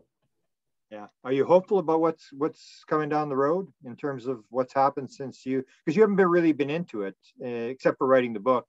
You're basically running your career now, and you. Well, yeah, you know, a couple times in the book, I said this is my farewell to ufology, and we discussed this earlier. Yeah. Here we are. You know, we're at a really interesting, pivotal moment in the whole discussion. I don't know what's next. I still have the occasional high strangeness experience. There was one that I had recently that really blew me away. It included two of my sisters who both live in other parts of the country. I'm not going to share it right now because it takes too long to explain, but it's a mind blower. And I think, you know, my shorthand for the ETs, I call them in the book, the boys upstairs. And I still refer to them whenever I see an interesting UFO incident or something. I point it out to my wife or some friends. I went, oh, look at what the boys upstairs are doing. Well, I think the boys upstairs are still tuned in. They're still on my wavelength at some level. That's right. You know, I've tried to wash my hands of this, but as someone reminded me the other day, listen, dude, you're not going anywhere. You are deep in the club. We used to have that joke because over the years it'd be, this guy's quit. That's it. He's never coming back. And I go, it's coming back. Nobody leaves. And that's you may leave I left for a couple of years, but you get back in, which is where this original question I had, this thing about the fact that when you're in it, you're a lifer. We used to think in 75, when I had my sightings, was it was a random event. So if you had a UFO sighting, everybody thought you were crazy. If you had two UFO sightings in 75, even the UFO community thought you were crazy. And it was the idea that we thought it was a random event. Now, your experience, my experience is the idea where this stuff keeps following you around through your whole life, which makes me question whether it's the government or whether it's the beings who are sort of keeping you in down the rabbit hole to keep talking about it and keep raising consciousness and stuff like that. So I think I say in the book, you know, I think we've done all we can. Ufologists, researchers have done their work. We need the boys upstairs to come forward and put their cards on the table and stop being enigmatic and being coy and but you know, maybe we're not ready. And a lot of people say we're not ready and we don't deserve it because a lot of things haven't changed geopolitically. Our nuclear arsenals are as plush as they ever have been or need to be. The environment's in rough shape. So I don't know. I'd love to see a mass demonstration, a UFO event. I forget the guy who was on your podcast recently who said, "Oh no, the ETs have something planned and it's going to be stupendous." What's his name? Was it Preston Dennett? Preston Dennett, yeah. Who said that? Yeah. Apparently, I have my doubts where if they came walking across the southern border over the river there, do you think they would be accepted in America? I mean, if we have problems with Chinese and Mexicans and stuff like that, you can imagine. I mean, if suddenly the Greys, and that's what scares me about what's going on now, is they're building this fear scenario thing where, I mean, these guys are, even Tom DeLonge, which is kind of, I don't, you probably know the story, where Stephen Greer gives these tapes to Tom DeLonge from the Disclosure Project, and Tom DeLonge hides them under his bed, and his phone he has all these phones that keep getting interrupted, and he thinks they're going to whack him and stuff like that. And then he turns on Stephen and he goes into the evil alien thing. But this idea that Tom DeLonge says, you know, they're evil and they probably don't have souls. And you can just see them building this whole scenario of, you know, we're out of Afghanistan now. We need, you know, something else. Almost like we had a famous speechwriter for Bush, who was, his mother was a big radio broadcaster in Canada, now I'm going to forget his name. He was a speechwriter for Bush. Anyway, he came up with the Axis of Evil speech, and he was told find a justification for war, and he came up with this thing. And then his wife put it out on an email that he'd come up with the Axis of Evil speech, and he was fired on the spot. No, you didn't say that. President Bush said that. And it's this idea where we're sort of just creating enemies. Like, how do you shut down a $736 billion defense budget when you've got like the F-35 jet fighter where it's made in 47 different states? Nobody's going to vote against anything. I mean, it's everybody's in the thing where Eisenhower said, beware the military industrial, and he actually said congressional complex. They took the congressional out. And that's what you see now is once you get Congress in there, and Congress has got jobs and they got their hand in the pot, how do you shut the thing down? Because everybody's making money, it's swirling around.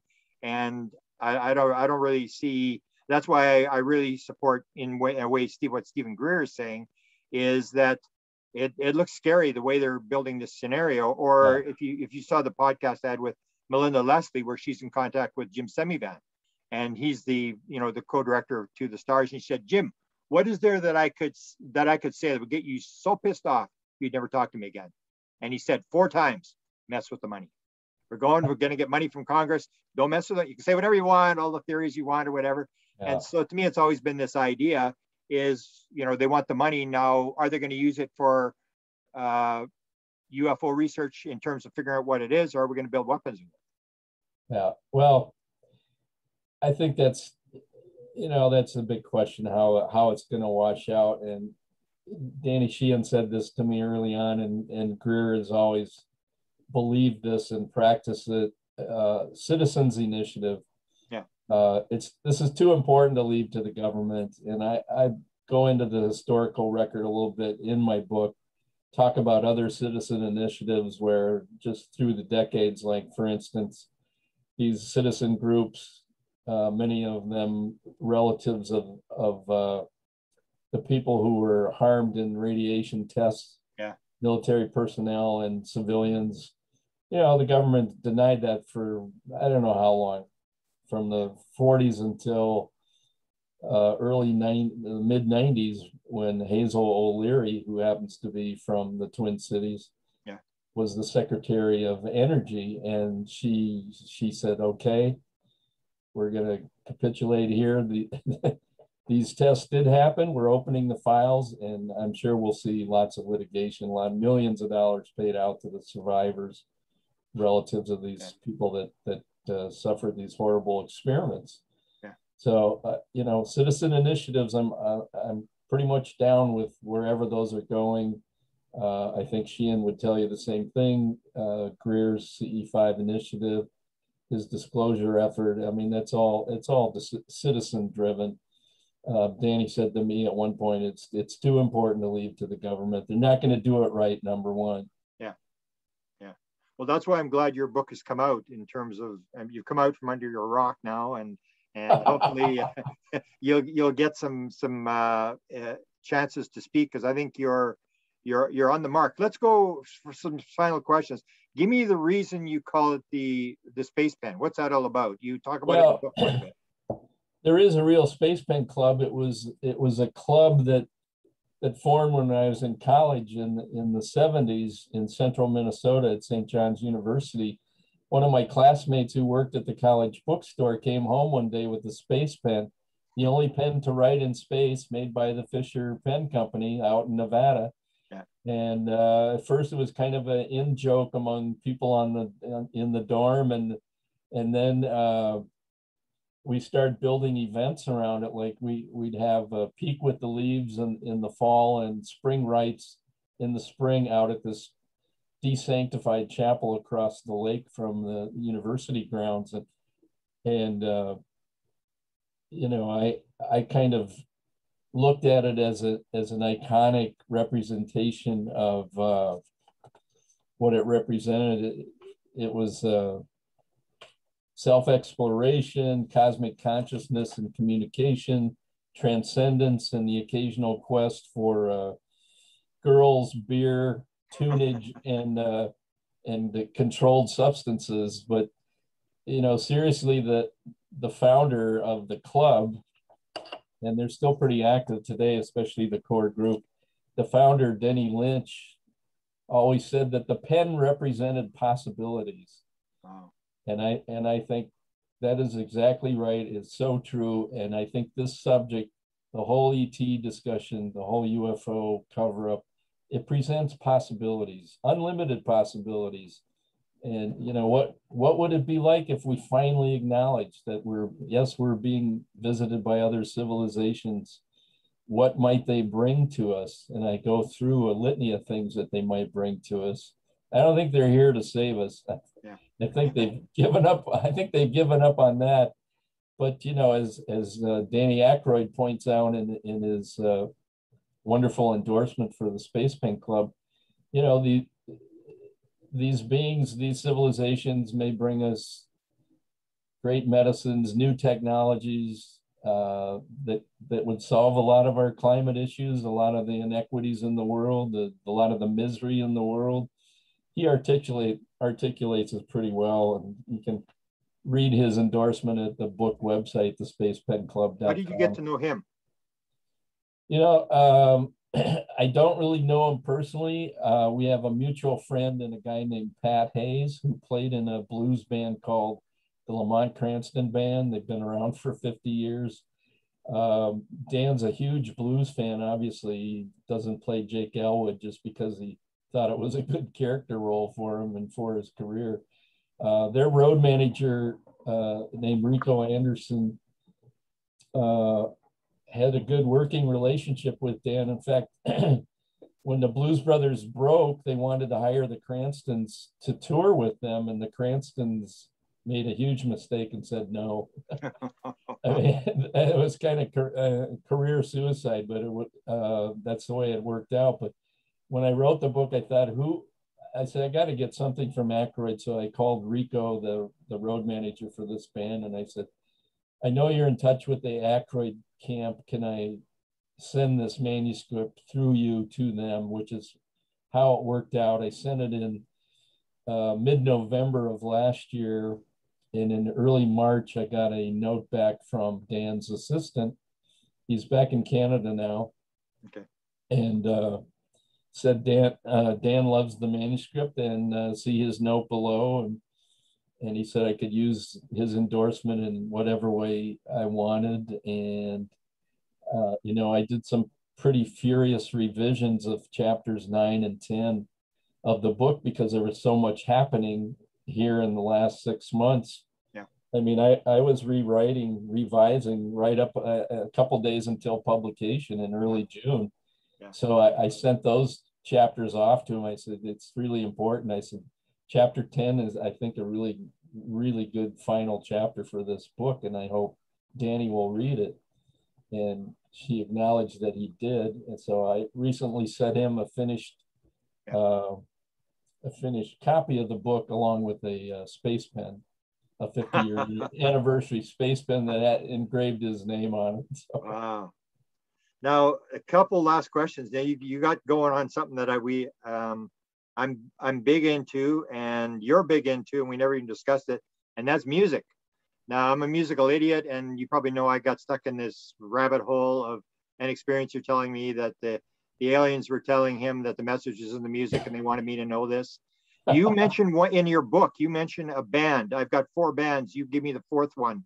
4 bands. Now the entire band was abducted. So tell your story about your friend and his band that get abducted. Oh yeah, Curtis A., who's probably one of the greatest rock and roll singers nobody's ever heard of. All the rock critics in the Western world are aware of him because they pretty much are enthralled with what he does. Well, Curtis and his bandmates from that period, it was the last day of Woodstock, and they had just finished a gig somewhere in Illinois, and they were driving back to where they were staying in like a little farmhouse in a small town in Wisconsin, not too far from the Twin Cities. And it was almost dawn when they arrived. And as they were getting out of the car, they saw this fleet of what Curtis described as inflated dimes. He said they looked like inflated dimes. And he said, we didn't know what the hell they were, but then there was some apparent interaction. There was some missing time. And there was a lot of denial in the next 24 hours as to what did or didn't happen. And I go into this pretty deep. Yeah. Kurt loves telling his abduction story, and he has the classic scoop marks. Yeah. He has a hard time. He knows, he knows my experience with Steve Greer and the whole philosophy of Greer's approach to these, that they're non-hostile. Yeah. The net effect is non-hostile. He says, I can't buy that personally, because what happened to me, he says, it scares the hell out of me. It still scares the hell out of me. But aside from that incident that happened to the four guys, one of them became a born-again Christian. Yeah, because of the experience, right? Yeah, because of the experience. Yeah. But that wasn't the end of it. I mean, 24 hours later, Kurt was outside, and it was late afternoon, and he noticed there was a sunny, bright object coming overhead, even though the sun was off to the east, that he could clearly see. And he said it started to pulse red, and he got a really severe headache, and he thought it was the same type of ship or craft that they had interacted with 24, 36 hours earlier. Scared the hell out of him again. Wow. And for years people thought he was crazy. Kurt's one of the most intelligent guys I know. He barely made it through high school, but he's brilliant. I think his IQ is way up there, and it's a fabulous rock and roll singer. Every year, well, since the night John Lennon was killed, he's been doing these Lennon tributes with 20 or 30 people on stage, playing all the John Lennon songbook, from early Beatles to psychedelic Beatles, which the Beatles never played live, and this stuff's pretty wonderful in a live setting. And then he does a lot of the post-Beatles Lennon songbook, and it's a wonderful night. He does it at the famous First Avenue Club downtown Minneapolis that Prince made famous, and it's every December 8th. They did a Zoom version of it last year. Hopefully everybody will be back in that club this year for that event. But I always say it's the kickoff to Christmas, the Curtis A. Lennon tribute. And you can Google Kurt. You'll probably even be able to find some of his interviews about his UFO experiences. Yeah. But I outline him pretty much in detail in the book, because at that point in the book, I think that's chapter 4, where I've finished my C. SETI story and I want to get the hell out of Dodge. It's like, this scene is too weird for me. I want to be a straight guy who's going to his job every day and helping his PR clients. I'm done with this, but I really wasn't done with it.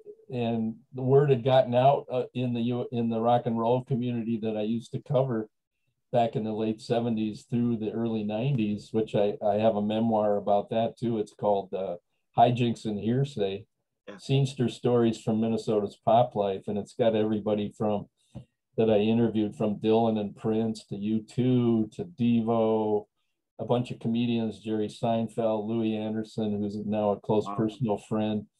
So there's that memoir from 2019. But a lot of those folks from that world started hearing that I was into the UFO deal, and they sort of came out of the woodwork, including Curtis. So we started exchanging information. I went to lunch one day with Owen Husney, who discovered Prince, got him his big Warner Brothers deal, which was unprecedented at the time. Owen had a really dramatic sighting out near the little town of Cosmos, Minnesota, which all the streets are named after different places in the Milky Way. It's a wonderful little shabby farm town where nothing happens other than the signage and the water tower. And there's photos of that in the book. But Owen had a really dramatic sighting. He said, up until that point, I didn't give a shit about this subject. I thought it was bunk, but he had an object about 30 foot in diameter come over his car late afternoon with his fiance, and prior to that, it was scrambling his CD player, and he thought it was a cop shooting radar. And he said, "Why didn't this cop just fucking bust me and get it over with?" And then this object goes over, and Owen goes, "What the hell is that?" And his wife just kind of nonchalantly goes, "It's a flying saucer." You know, she was this very straight faced about it. He freaked out. He called the police when they got back to the cities, and the cop said, "Oh yeah, some of our guys saw it too." And then, no, it's not a weather balloon. We haven't used those in decades. Yeah. But the funny thing about it, you know, Owen and I shared that story, and then when I actually wrote that chapter and I sent it to him for his approval on his quotes, he said, "Oh, I didn't tell you everything." I said, "What do you mean you didn't tell me everything?" I said, "Tell me more." He goes, "Okay, and you can put this in the book if you want or if you don't want to." And I said, "Well, let's hear it." He goes, "Well," he said, "about 10 years after that sighting, he was awakened at about 4 a.m, which seems to be a favorite time for the boys upstairs to run their program. He said, "My house was full of light, like all the lights had come on." And he says, "First I thought I was being robbed and the burglar system was going off." And he said, "I kind of had to pinch myself to make sure I was awake. And then the lights blinked and then they came back on. And then he says, well, maybe I'm having a medical episode, a heart attack or something, or a stroke of some kind." And he said, "But no, it wasn't anything like that." And then the first thought that came into his mind after all these other options he had tried to be rational about it, he says the next thought was the sighting out near Cosmos. He said, it's like they're coming back to check up on me. That was his takeaway on it. And I said, "Yeah, this sounds familiar. I've heard similar stories, you know, years after a sighting that you'll be revisited." But wow. I don't know, pretty fascinating story, and I put it in the book. Yeah, I'll have to send you my because when I did the book Tuned In about all the musicians and the UFO connection and all that kind of stuff, I started getting inundated with all these people who were, "You forgot this guy, you forgot this song, you forgot this."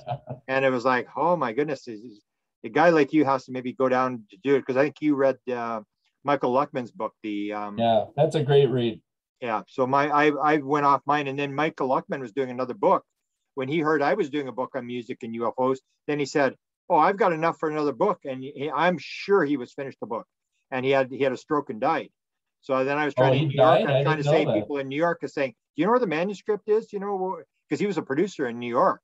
So there's a lot of this stuff out there that I think it's a big story. It seems to be a connection, whether it's the most musicians are right-brained, and a lot of experiencers are right-brained. The implant on the left side of the body and all this kind of stuff. So I'd love to see your book. Send it to me. Yeah, I'll send you a copy. Yeah, and I'd like to come down. Maybe if this guy does this Lennon thing, I'd like to meet this guy, because I'm only 7 hours from Minneapolis. Yeah. So I'd like to come down there for the Christmas thing there and meet this guy. That's winter travel, though, Grant. What's that? I said that could be winter travel. It might be more than 7 hours. Yeah. But it's we used to go down to Minneapolis. Now we don't do it so much anymore. But that was the big thing. We went to Grand Forks, and then it was the big thing. I was to go to Minneapolis and watch baseball or do whatever. But yeah, I'd like to, because I've got these other guys. I don't know if you heard the other stories, like the Moody Blues they were abducted, and this guy from Canada, which is a very, very bizarre story, and he's had lifelong encounters. So that there's another angle there if you want to pursue that. Because let me ask you one last question, and we can't really, because it's a big question. You bring it up in the book. I think it's very, very important. has to do with the tie-in as what's really going on. You talk about consciousness. Can you spend a little bit of time talking about the connection to consciousness? When I had my consciousness sort of experience in 2012, I always make the joke, I couldn't have spelled it at the point, and I couldn't have cared less. Nobody was talking about consciousness. Now even people who are hardcore materialist, nuts and bolts, UFO guys are talking about consciousness. They don't know what they're talking about, but everybody knows this is a key word. So you write about it a little bit in the book. What do you think there's a connection with consciousness? Is there a, because Steve talks about it as well, and you do in your book. Yeah, it's the ultimate mind zoomer. I think that's what I call it. Consciousness and the science of consciousness, I think, is a relatively new world that we've entered in. Ed Mitchell built a whole enterprise around it with his Noetic, what is it, Noetic Foundation, I think he calls it. Yeah. It's Larry Dorsey, Dr. Larry Dorsey, MD, has delivered a bunch of different lectures on consciousness where he gives a historical timeline of different thinkers and medical doctors and philosophers through the ages. And I was at one of those Dorsey lectures and learned quite a bit. In fact, I quote some of the quotes he used in his PowerPoint, thanks to Jane Barish at the Continuum Center, who had brought Larry in as part of this lecture series. And, you know, everybody going back to Harvard, like William James and some more of the contemporary guys, Dean, is it Radin? Dean Radin? Radin, yeah, I mispronounced his name. A lot of folks that are doing really interesting research in consciousness, in non-locality of consciousness, which is Greer's big thing for his CE5 initiative, underlines the contact protocols.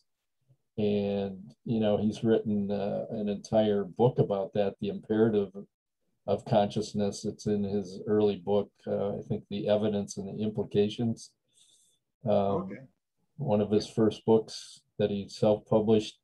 But, you know, I found a quote, and I use this quote for I think the subhead of chapter 2, Close Encounters of the Fifth Kind, quote from Colonel John V. Alexander, who is pretty familiar to your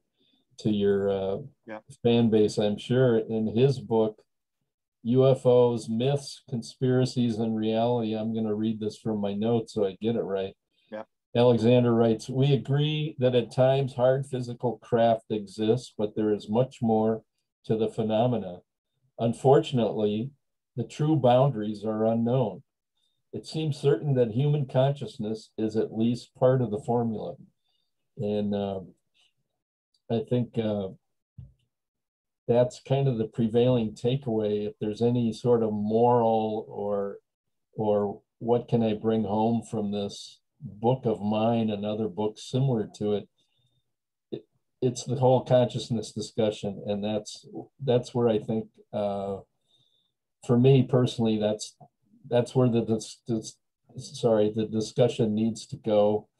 The stuff they're finding out in quantum physics now and quantum entanglement, you know, this stuff is going to change science. I remember at the Asilomar conference out in the Monterey Peninsula, and Ed Mitchell, the astronaut, and Brian O'Leary, the astronaut, are casually talking, and they're, you know, it's like, should we get Chinese for lunch or ham sandwich?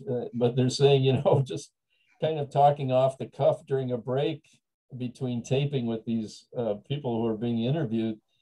You know, Ed says the following, and Brian O'Leary's nodding his head rigorously. You know, Ed says, you know, the whole Einstein equation about relativity has to be rewritten, and until the integer of consciousness is in that equation, we're not going anywhere. We're never going to get beyond the Einstein theory of relativity. So to me, that's what it's about. I've got a couple different definitions of consciousness, a couple of different applications that I hopefully explain succinctly in the book. But I mean, we could probably talk another couple hours on that subject alone. And, you know, I was so happy to see you named you had that same word in your title of your podcast, because that's, Yeah. for me, that's where the game is. And I think that's always where the game's been. And that's one of the things that endeared me to Stephen Greer's philosophy. And again, I didn't see anyone else talking about this in the wider UFO community. I still don't hear it. I mean, I see Strieber kind of dipping into it once in a while, but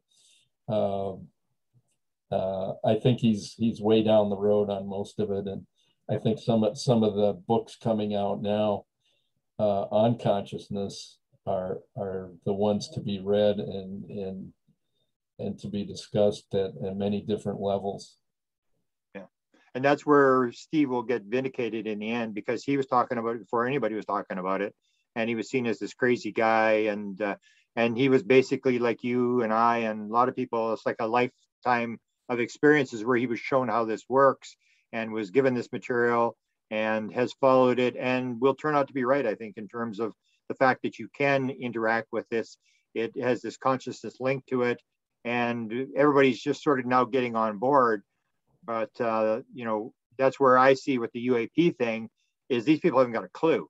I mean, if they're talking about technology and, how do these things fly? And it's like as John Alexander said, it is at least as complex as cancer. Like, it's way beyond anything people have. And so I'm glad that you're pushing that. What are you working on now in terms of, are you doing anything, or are you just trying to keep your other life together? And how did people react, say your wife and your friends, to the fact that you've done this all these years? Well, I still have close friends who think I'm kind of nuts. I've been a little reluctant to give this one friend of mine since college, who lives about 5 blocks from me. I haven't given him a book yet. Yeah. He's looked at the website and made some telling comments about it. Yeah. Also a big fan of Curtis A. I see him at a lot of Kurt shows from time to time. But as I told him, and his mother one time knew I was interested in this subject, and just basically came up to me one night before we were all going to go out to dinner and said, "UFOs, really?" And I said, "Well, Marie, you can laugh all you want, but I'm going to have the proverbial last laugh." Right on. Yeah. So what am I working on? I've been doing a mental outline of what I think my next book is, and I think it's going to be about Bob Dylan. Wow. I had a lot of, I interviewed Dylan for 4 hours in '83 when Infidels came out. I also got to go on a week spin through the Midwest on the Never Ending Tour. Wow.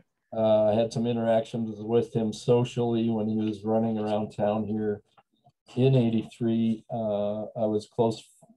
We had a mutual friend named Larry Keegan who introduced me to Bob and set up the interview. But I have a lot of the full interview's never been published. Number one, people have been bugging me to do that. Wow. But I think I have a pretty good Dylan book. Not that the world needs another Dylan book. I mean, there are probably as many Dylan books as there are books on ufology. But I think I might have some insights into Bob's artistry and just Bob as a guy on the street, and I think that's where I'm going. I've toyed with the idea of doing a book on consciousness and life after death stuff, but that damn Leslie King just keeps beating me to the punch, because her last project was, I haven't read the book, but I watched the Netflix series that was based on. I mean, that was really well done, and I think I could write a similar book, but it would cover some other areas and some personal experiences. I know one of the guys in my CSETI working group in the Minneapolis area, right before I washed out of CSETI, gave me all this life after death contact group literature, which I read, and I went, "Oh, Jesus, this is more fascinating than the UFO stuff." Yeah. So you're going down the same roads that I went on. I wrote the book on Inspired, and I did the big interview with Leslie about her physical contact experiences. One little thing, a little side note on Dylan. He's actually in my music book, and I get into the whole thing about where do songs come from. And I always play. Have you ever seen the 60-minute interview where he gets asked about the question, "Where did Blowing in the Wind come from?" And he goes, "I have no idea." It must have come from that wellspring of creativity, he says. And this is his whole idea, where musicians will get these songs that, they're just sitting there at the piano, like, You Got a Friend, where what's her name is playing at the piano, and suddenly this thing's coming in her head. Well, I hope I remember this. I hope I remember this. And the song's coming into her head. So I'm glad you're doing the music thing, because I just didn't know enough about the music stuff, but the Lennon stories I had in the book and the Lennon stuff is just fascinating. He was big into it. Or even like where Yoko Ono, where they asked her, how were the Beatles so good? How did they do all this kind of stuff? She said, it's kind of like channeling. So you're on the right angle. Hopefully I can get you some people and some conferences to go to and move you out there, because you've been under the rock for a little bit too long. And I was fascinated with the book. I was just, especially near the end, it really picks up at the end when you start getting into, we haven't even got into the Avery yet. You mentioned the Avery, which is a big topic with people. You just mentioned their bird names and stuff, but you know who all these people are. And that's the subculture that most people really don't know about. They're just sort of watching the latest story. Then somebody says it's a hoax and they wait for the next story. And when you start looking underneath, you see this whole subculture that has been working on this for years. And these guys have been around since the 1970s, and they keep resurfacing. And I listen very carefully to anything they say, like Eric Davis. That's why I asked you what Eric Davis say, because you may not agree with them, but you listen very carefully. Or what are they saying? Because they've got stuff that you and I will never figure out. Right. They've got contacts and stuff like that. So yeah, I always wondered if the Avery was just a paranoid construct that ufologists invented to create this group of bogeymen, these intellectual bogeymen, the bad guys, but it turns out now a lot of the bad guys are turning into good guys, like Richard Doty, who Greer has been quoting. I don't know if I'd trust anything that guy said after what he did. That kind of surprised me. When Greer went to Doty, I was really kind of surprised that it was almost like you make enough documentaries and you suddenly step in the wrong hole. And that's why I thought, like, Doty, like, using as a prime witness. But I asked the same question in the books, like, well, what if the guy's just still, they always say, once a Marine, always a Marine, semper fi. Yeah. I kind of feel that way about guys that work in intelligence. I mean, that's a revolving door. You're never really freed from the community. But you did that topic, you dealt with it, which a lot of the people who hear this are going to be buying the book, because they want to hear all about these, the stuff happening behind the scenes and stuff like that. But I'm glad you're doing the music thing, and I'm glad you're doing the consciousness thing. And if you do the near-death experience, because that's basically, if you look at Edgar Mitchell's survey, you see this whole thing, 37% of all experiencers have had a near-death experience. And I remember they wanted to do a poll, or they wanted to do a committee. They wanted to set up a committee. I said, why do you need a committee? You just got to assume maybe it's not a random event, like, because they were trying to figure out 8 times the national average for experiencers who've had near-death experiences, and a lot of experiences have had 2 near-death experiences. So, like, well, what's going on here? You see these interlinking things below, and you start looking at the stats, and you realize there's something going on here that everybody's missing the boat on. And I'm glad I had one as a kid prior to my UFO sightings. There you go. Yeah, 8 or 9 years old. I think it was actually a miraculous event, saved my life, but my life flashed in front of me, life to that point. And I thought, I'm going to die. Here comes my life. And then boom, I was in a car moving pretty fast down the interstate 94, and we hit an icy patch.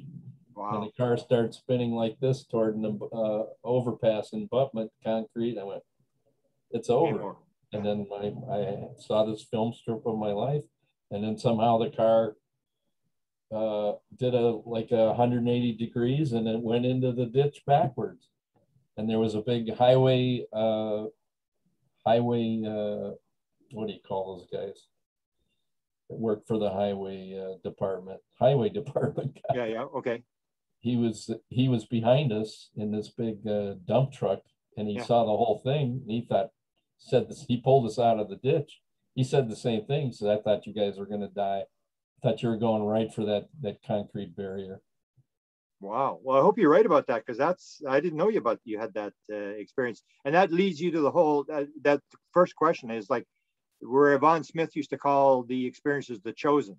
This idea where she wrote the book called The Chosen, where it's sort of like you start putting all these pieces together: the paranormal, the near-death experience, the orbs, the UFO sighting, and you go like, why is this all connected here? Or because people want to disconnect it, they want to sort of say it's just like random events and stuff like that. So I'm fascinated. I think at a quantum level, it's probably all interconnected. It's like, but still got to get up in the morning, go to work. Still got to go do your grocery shopping. Got to take care of your people. I mean, it's hard to know what to do with this knowledge, but it's a fascinating. Yeah. I have this quote in the book which I love to repeat, and it was said by J.B.S. Haldane. I'm sure you've heard it before. A British geneticist and evolutionary biologist. Universe is not only stranger than we suppose, but it's stranger than we can suppose. Yeah. And I think, I mean, that's where we should probably leave this conversation. I think that sums it up. You don't have to go any further. We're in a pretty magical, mysterious universe. And you and I are on the edge. I always call it the Super Bowl. Like you suddenly realize you are in the biggest story that's ever been played, and you're not outside the stadium. You're inside the stadium, and you're on the field. You may be the water boy or the quarterback, but you got to play in this game. And that's where I would encourage you. And what I try to do is you just put it down. I mean, if you have these experiences that are very meaningful, in the end, people are going to figure out what this is all about. And I think they're all linked, and they're very important things to understand. That if you have this near-death experience where you see all your life events go in front of you, that we've got anomalies, which means reality is not what we think it is. There's something missing here, and you are on the leading edge of recording these anomalies that will lead people to future developments and inspirations and stuff like that. But you have to sort of put it out and sort of raise the consciousness where, it's like this 10% thing. If 10% of the people suddenly believe something, then it sort of flips over where you keep putting it in there, and almost like the New York Times thing where I wrote an article years ago called the 64 Reasons They Decided Not to Tell You the Truth. And it was Stephen Greer had the one. The stock market's going to melt down. People are going to commit suicide and all this sort of stuff. And then what happened? The New York Times did the article. Everybody went, yeah, I knew that already. Because the consciousness had been raised to the point where everybody just said, okay, what's the big deal? And nobody did anything. It just was another story.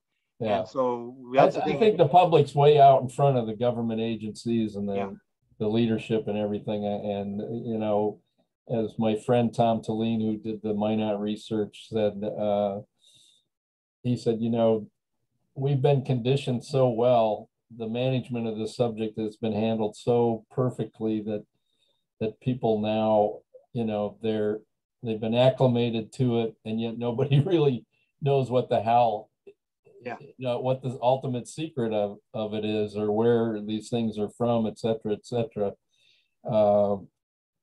I just think that, we're the public en masse is way out in front of this generally, and now even more so with the ramp up to this dud of a report. But it did, I think, open a lot of minds. Good. So I'll send you my music book. I'll be try to make down to Minneapolis in December. The book is called The Space Pen Club: Close Encounters of the Fifth Kind, UFO Disclosures, Consciousness, and Other Mind Zoomers.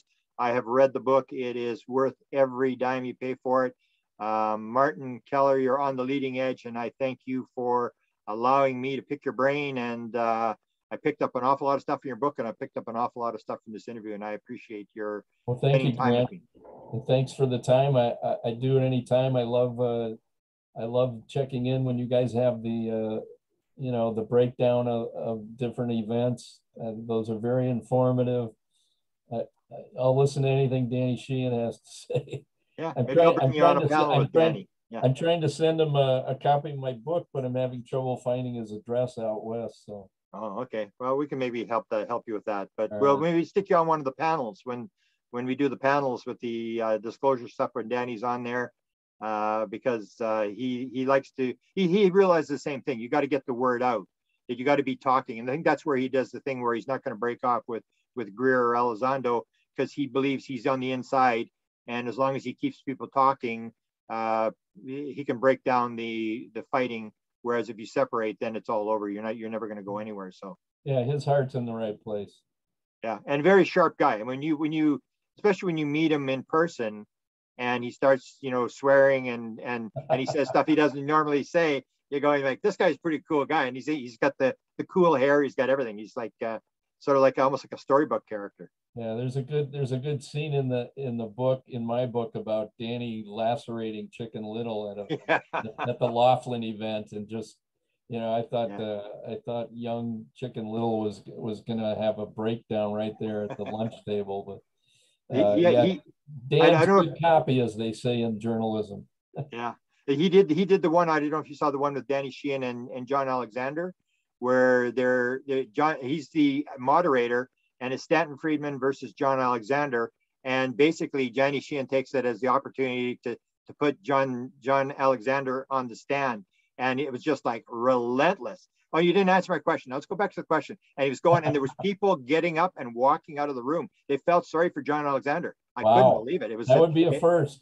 Oh, Danny was just, and people were really mad at Danny. How could you do this to John Alexander? But the thing was, John had put this thing, and this was almost like now, Danny's inside the Pentagon. He's inside the wall now, and this is his chance. And when you see Danny start to work, like you saw him with Chicken Little, and I saw him with John Alexander, when you see him, you realize this guy is like really, really sharp. He knows all the tricks. You're not going to run anything by him. So come on, he's a prosecuting attorney, man. He's gonna flame anybody that he needs to get what he wants. So beautiful. I'll try to bring you on one of the panels sometime. I'm glad he's in there. It's like, I'm glad he's inside the wall of the Pentagon. And it's like Daniel in the lion's den. Though I hope he comes out all right.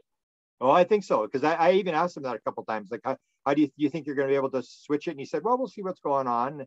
And but even how it starts, where they say, oh, we're going to have these three things. And he said, well, and we're going to have a review of policy.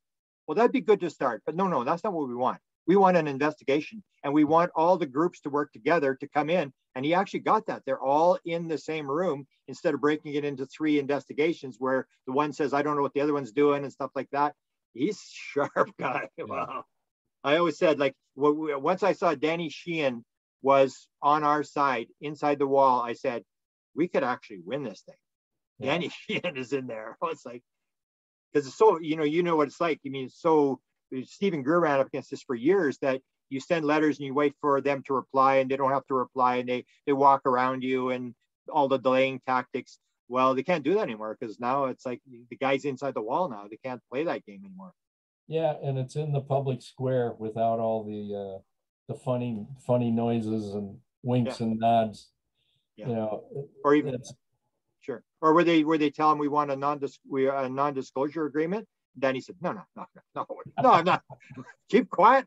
Or even had that Marcia Smith. You mentioned the one where he goes with Marcia Smith, who did the report, where he said Marcia Smith got really upset at him because he told the story of what had happened with where he saw the crash flying saucer on the microfilm. And he said, I mean, we were talking to him, he said, well, what did she think I was going to do? Did she think I was going to keep it quiet? I don't keep anything quiet. So even she won't talk to him after all these years, because he made that story public. I mean, it was very embarrassing for her. And I just love Danny Sheehan. I think it's great. Yeah, me too. He was very strategic in how he handled that Harvard persecution of John Mack. Yeah. John, and I finished John Mack's biography about a month ago, written by Blumenthal. Ralph Blumenthal, who co-wrote the New York Times stuff with Leslie Kean. And in the book, I was glad to discover that Mack was really hesitant to push back against his persecutors. The great institution of Harvard, with all the money and power that they have and intellectual capital. And Danny says, no, man, you're thinking about this all wrong. This is a huge opportunity. We're going to put all this shit on the public record, from abductions to vetted, we'll put and that was right around the Project Starlight period. He said, we're going to put Project Starlight into the public record, all the best available evidence. Then we'll see what they have to say. Harvard backed down, just like that. It was over. I worked at the University of Manitoba for 40 years. I know that's how it works, because the University of Manitoba, when they fire someone, they buy everybody out. They got the unlimited amounts of money when you sign the non-disclosure agreement. They don't want to negotiate on the front page of the newspaper. Like people don't realize this. Universities are very sensitive to their public reputation. And so when Danny said that, let's have it on the front page and let's bring in all the witnesses. And what the hell are you talking about? Like, no, we're not going to do that. Yeah, we are.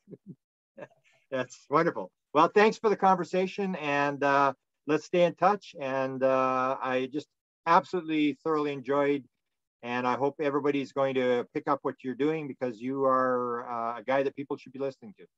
Thank you, Grant. You can buy the book on Amazon. That's the best, quickest way to get it. Beautiful. Okay. And I'm thrilled that you like the book. That coming from you, that means a lot. Beautiful. And maybe we'll do something on music sometime, because you're an expert on music, and I have a fascination with the UFO connection to it. But I'm starting to learn who people are and stuff like that. But I was surprised in the book how much you like your connection with Prince and stuff. I remember being at a conference one time where some guy worked for Prince. I can't remember, he was an audio guy or something. And he said, I used to tell him he was an alien all the time. And I said, really? He was an African-American guy. And so then when I saw you were there with Prince and you'd interviewed him and stuff. So you've got that insight. Maybe we'll have a conversation about music. I'll send you Hijinks and Hearsay. It's a fun read. It's got 150 black and white photos. A lot of them haven't been seen before. My photographer who shot all my interviews back in the day. There's short little vignettes of all these famous rockers and then a few inside shakers and movers. Wow, beautiful. Okay, and keep track with them. Ask them the UFO stuff. I have a bunch of musicians now where I get them, and they're busy going out to all their buddies now and asking them if they have UFO sightings, because they realize there's connection. So there's probably another book in there somewhere. I'll get you in front of Curtis, but you'll have to set aside 2 hours because he'll talk your ear off. Well, that's good. Okay, and I'll definitely try to make it down for that, because it's not that far from here, and I haven't been down there for a while. Hopefully the COVID thing settles down, because hopefully seems to be picking up. But anyway, thanks a lot, and we'll have a chat with you later. And Thanks, Grant. We'll stay in touch. Again. Bye-bye. Okay, bye-bye.